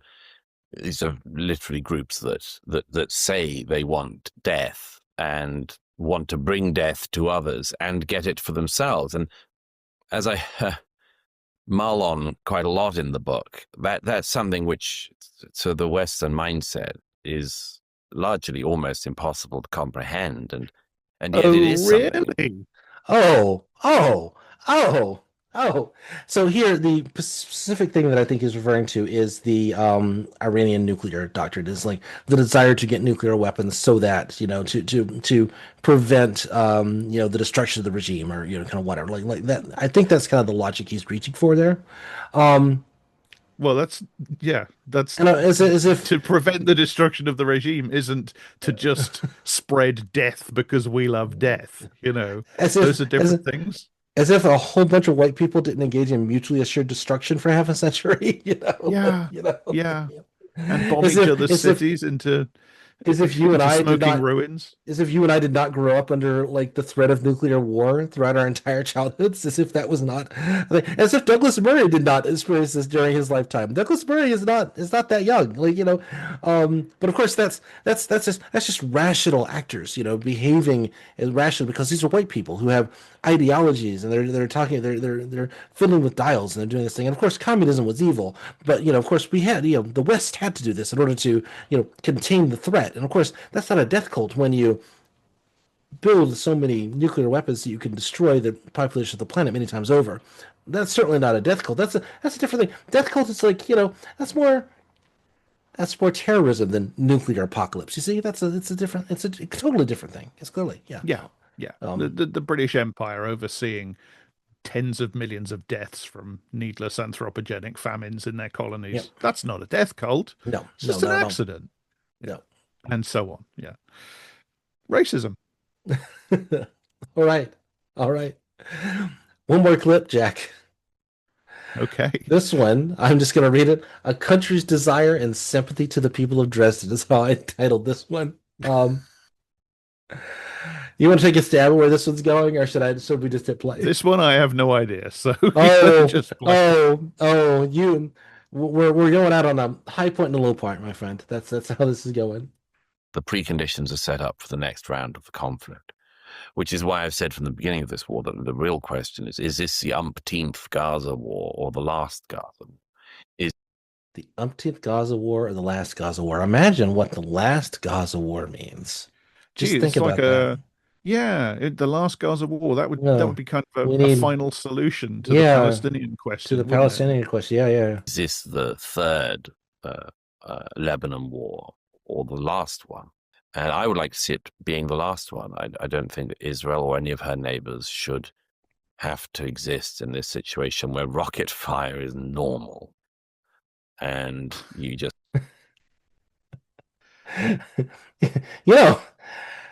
the Israeli citizens, they migrated here fairly recently in the historical time frame. There are other options, just saying. Rocket fire coming in, we mean, of course. Rocket fire coming in. Rocket fire going out. Everything. See, Israel is us. Israel is the nominal white people in this situation. They're the rational actors because they don't follow the death cult of Islam. And so therefore, when they fire rockets, that's just a rational response to rockets being thrown at them. When other people do it, when the other state actors engage in the same kind of activity, well, that's because they hate Jews, you see. That's the answer, yeah. It's rockets going out of Israel onto other people. Let's just state normal. That's value neutral. That's the null hypothesis. Israel has the right and prerogative to do that, obviously. Yeah. Invent cleverer and cleverer ways to shelter your people from such routine assault.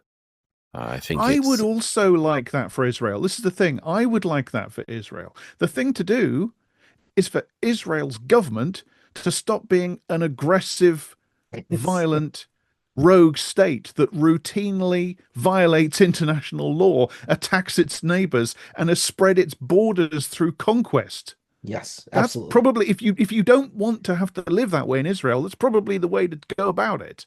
And commits ethnic cleansing among its own citizens even before October 7th. Just to be clear, that's another thing that's important to note. Yes. Yeah, that's kind of included in what you were saying, but I wanted to highlight that as well. It's like one thing we definitely want to include is that you don't want Israel to be attacked by Hamas. Okay, don't create Hamas. Don't create Hamas. That's the answer. Yes, yeah. No, absolutely. I think it's something that, again, it goes back to this thing about legitimate and illegitimate criticism. If you can't sympathize with... He's talking about legitimate and illegitimate criticism of Israel, just to be clear in context. Yeah. The country's desire to stop its citizenry being repeatedly bombarded by rockets. You're not really being serious and considering the whole picture at all. Is that its desire, though, Douglas? That's the question. Is that actually people take this man seriously? Deepest desire? that English accent and that very slow, measured way of talking really gives him a lot of. He gets a, if he was saying this in if he said these exact words in like an Alex Jones affect, everybody would think this is ridiculous, right? Everybody would hear it for what it was. Yeah. Yeah. But he's a talented, what's the term? Gaslighter. Yes. So the emphasis by some on the left of the atrocities allegedly being committed by Israel of, let's say, allegedly. He has to throw that allegedly. This atrocity is allegedly committed, and this is right up that Pallywood shit. Like this is right up that it's just they're just pointing the camera at like these terrible victims who maybe aren't even from this, maybe from other bombings that we've seen around the region. Maybe it's just who knows what's real and what's fake. It's all just it's allegedly committed. Oh my God. Yeah. It makes sense for Michael Shermer to always maintain that crimes committed in the past are alleged and exist in this those are just allegations. Yes, those are allegations. Yeah. Who knows? Maybe they happened. Maybe they didn't. Better just proceed as if they didn't, because it would be unfair otherwise. Children in Gaza who are dying or starving, and so on. Those things are perhaps some of it is real, but that's just a byproduct of war. Just a byproduct of war.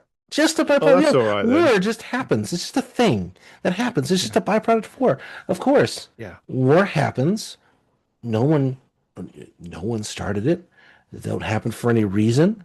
There's no, it's just, wars are happening. I mean, the Israeli citizens who have been, killed by rockets, those are, we must fight back. No rational actor could possibly stand against that sort of thing. But that's not war. This is just a thing that happens in war. That's the reason to prolong the war. Whereas, Palestinians being murdered, that's just, it's just the cost of doing business. You just sweep it under the rug. It's, it's like those people don't count. You see, that's the way that works. Yeah. Yeah. Because they're not white and not human. No. Yeah.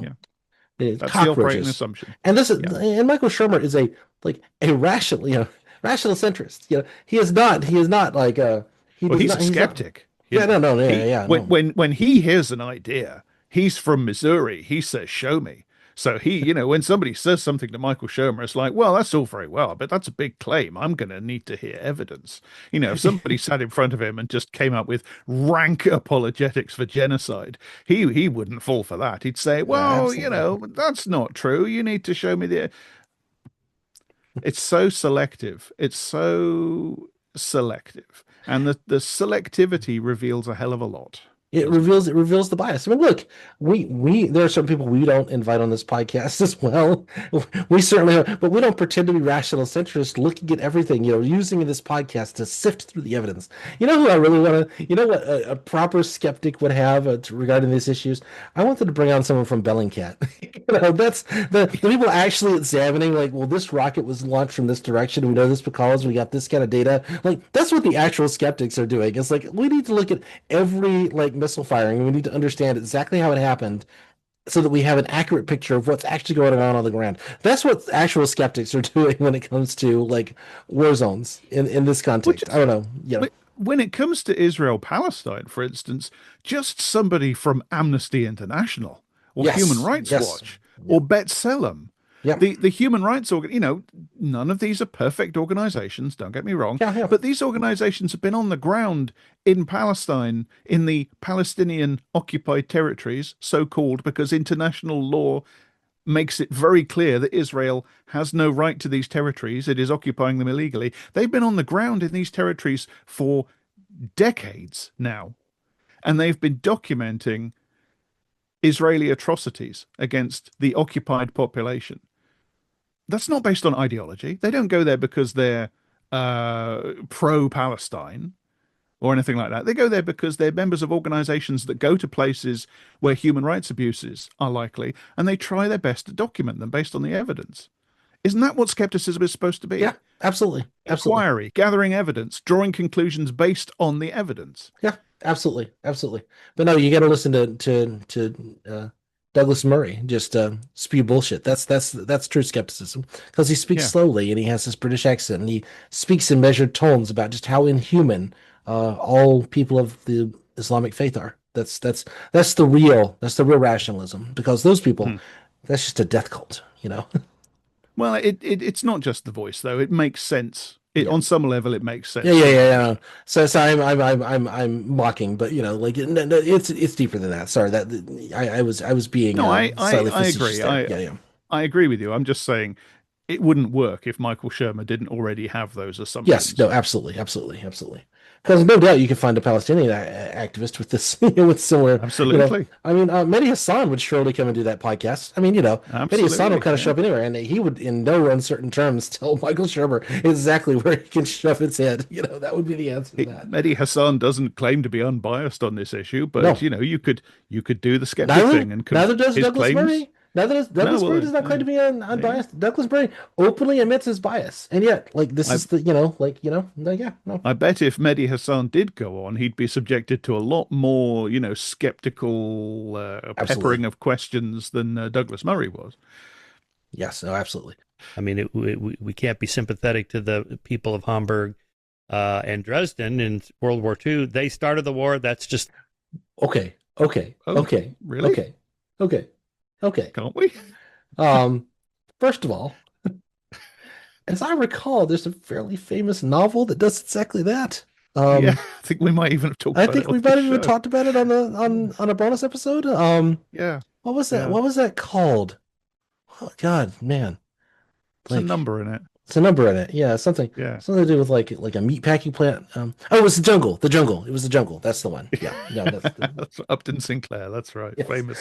The Jungle 5. That's it. Yes.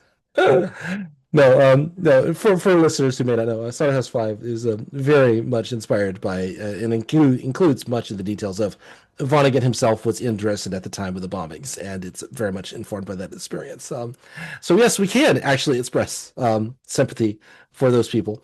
Also, including the young children that were in Dresden. Yes. Had no part in the Nazi takeover at all, even arguable.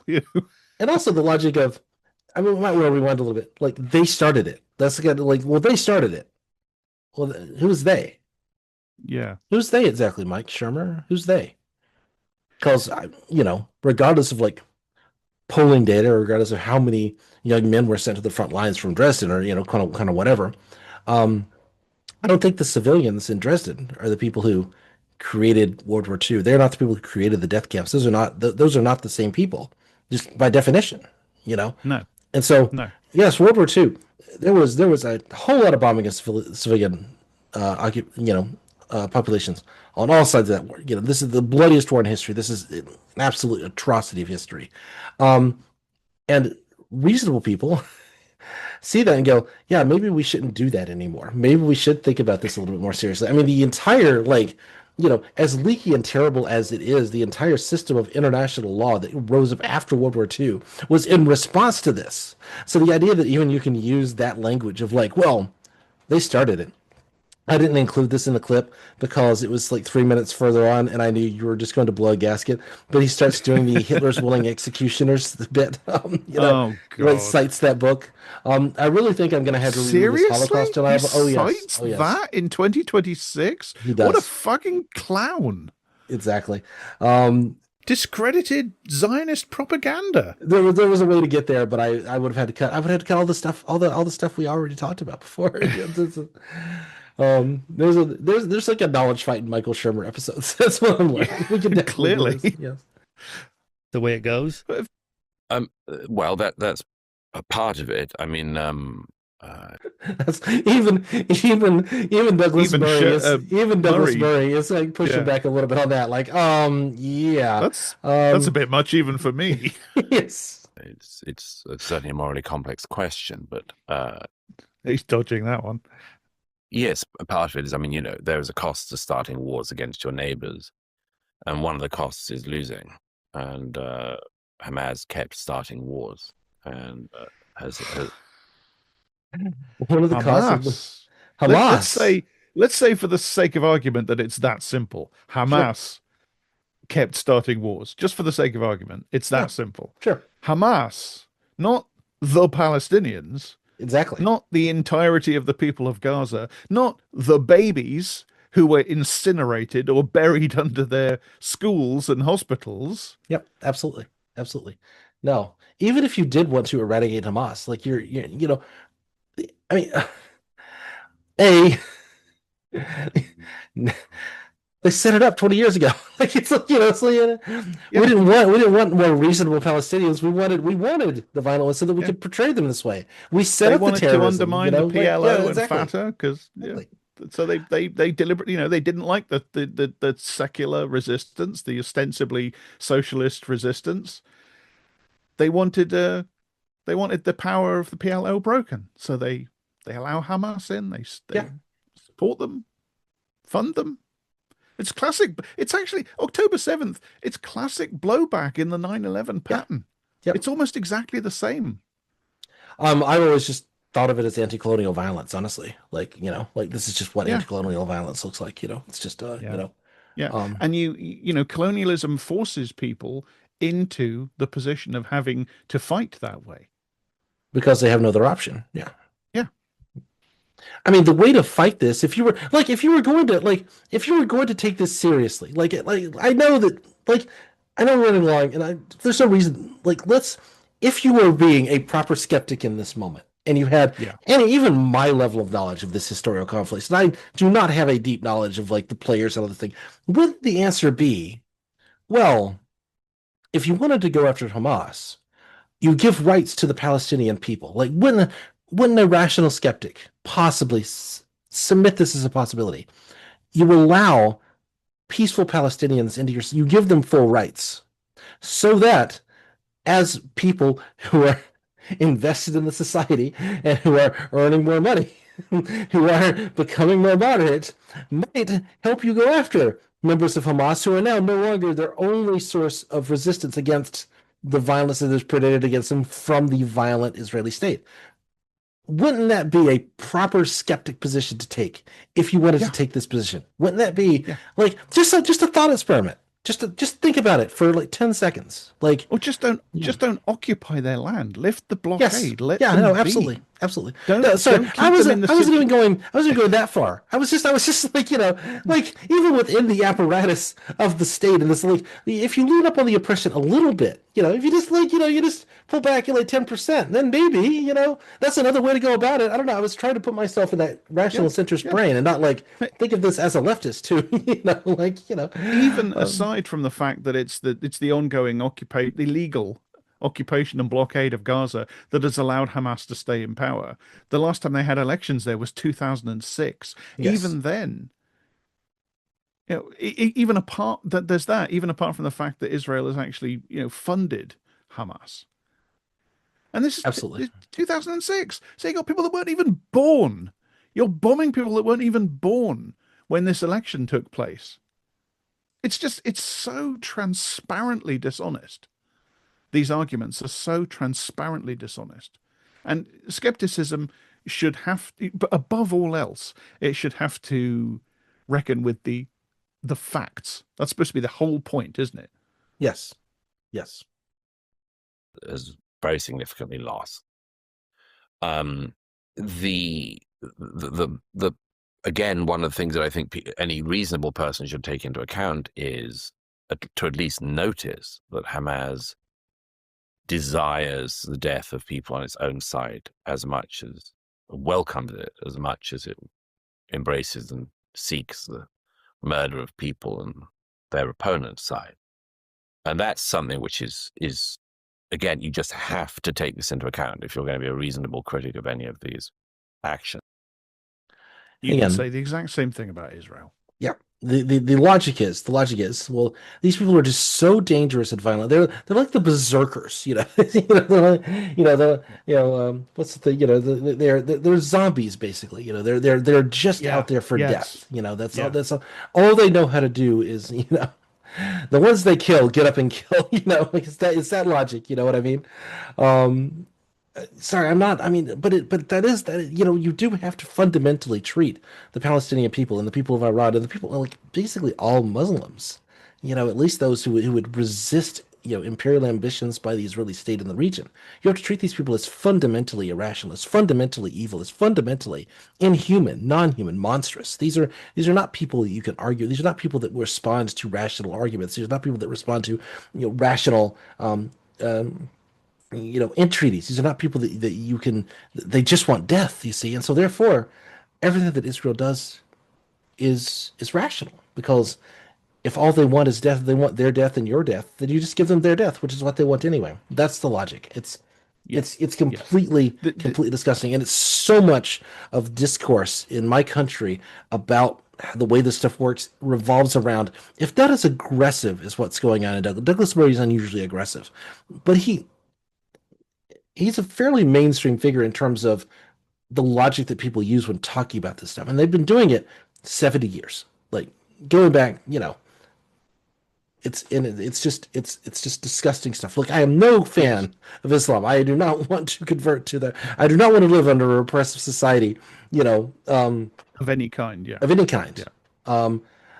But I also don't think that the victims of these regimes, to be clear, yes, women can't drive a car, let's bomb them. You kill them, and then they don't know they can't drive a car. I mean, it's such nonsense. It's put through this geopolitical realities kind of lens. It's like, well, Syria and Hamas, and you never think about the actual people. You never think about the actual human beings on the ground. And it's something that I always want to come back to whenever we talk about this stuff, is ultimately these are human beings. These are individual people who had individual lives who get snuffed out because imperialist aggression. Period. Yeah. Until we deal with that problem, I don't care about the rest. That's the answer. Yeah. This is a genocidally racist, white supremacist fantasy. It's a fairy tale. It's the plot of 300. You're talking about real people like they're the Persians in 300. Yeah, I mean, God, yeah, no, absolutely. Well, wrapping up, what I wanted to do was kind of give you the idea was to give you a portrait of Shermer and how and a look at this kind of rational skepticism and this pose of rational skepticism, and even maybe a belief in his mind about it, lends to defenses of atrocities, both on the personal level when you talk about sexual assault of young people, and on atrocities committed in the Middle East by imperialist aggressive states. And this idea that the left is always wrong. The left is always wrong. That's the operating principle. And this comes back, and this comes up over and over and over again, and he always gets to pose it as well, I'm just finding the nuance in these questions. And Michael Shermer, however good he might have been in the past, he is nowhere. I mean, he has lost his steps. He's not even giving good questions and answers. I think an Ezra Klein, as much as I disagree with a lot of what Ezra Klein has to say, when he gets somebody like this on his podcast, he does ask very decent questions, and he will do that from all sides. He is a very good interview. You get a very good sense of what people believe and their responses to good arguments if you listen to Ezra Klein's podcast. Again, I'm not defending Ezra Klein. There's a lot of shit that he says that I absolutely agree with. I absolutely do not agree with, just to be clear. Michael Shermer can't even do that. Michael Shermer can't even muster any kind of thing, and he paints himself as this ultimate rationalist. He's out there just trying to find the right answers, and instead he's just a fucking hack. And that's what, and that lends him to supporting the absolute worst kinds of atrocities on the planet.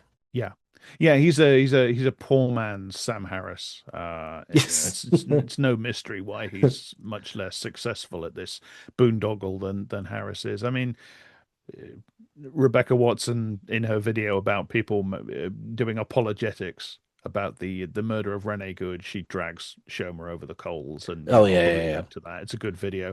But she says, what's he getting out of this? Tim Pool is at least being paid by the Russians. What's Shermer getting out of it? He's trying to get some more views for his shitty YouTube channel and get another invite on Rogan. Pathetic. Really is. Okay, well, all right. That was certainly an episode. That was certainly an episode. I don't know, Jake. You want to do more Shermer in the next few weeks? I think you're maybe done. I could kick this guy forever. You do what you want to do, my friend. All right, I'm here for it, whatever it is.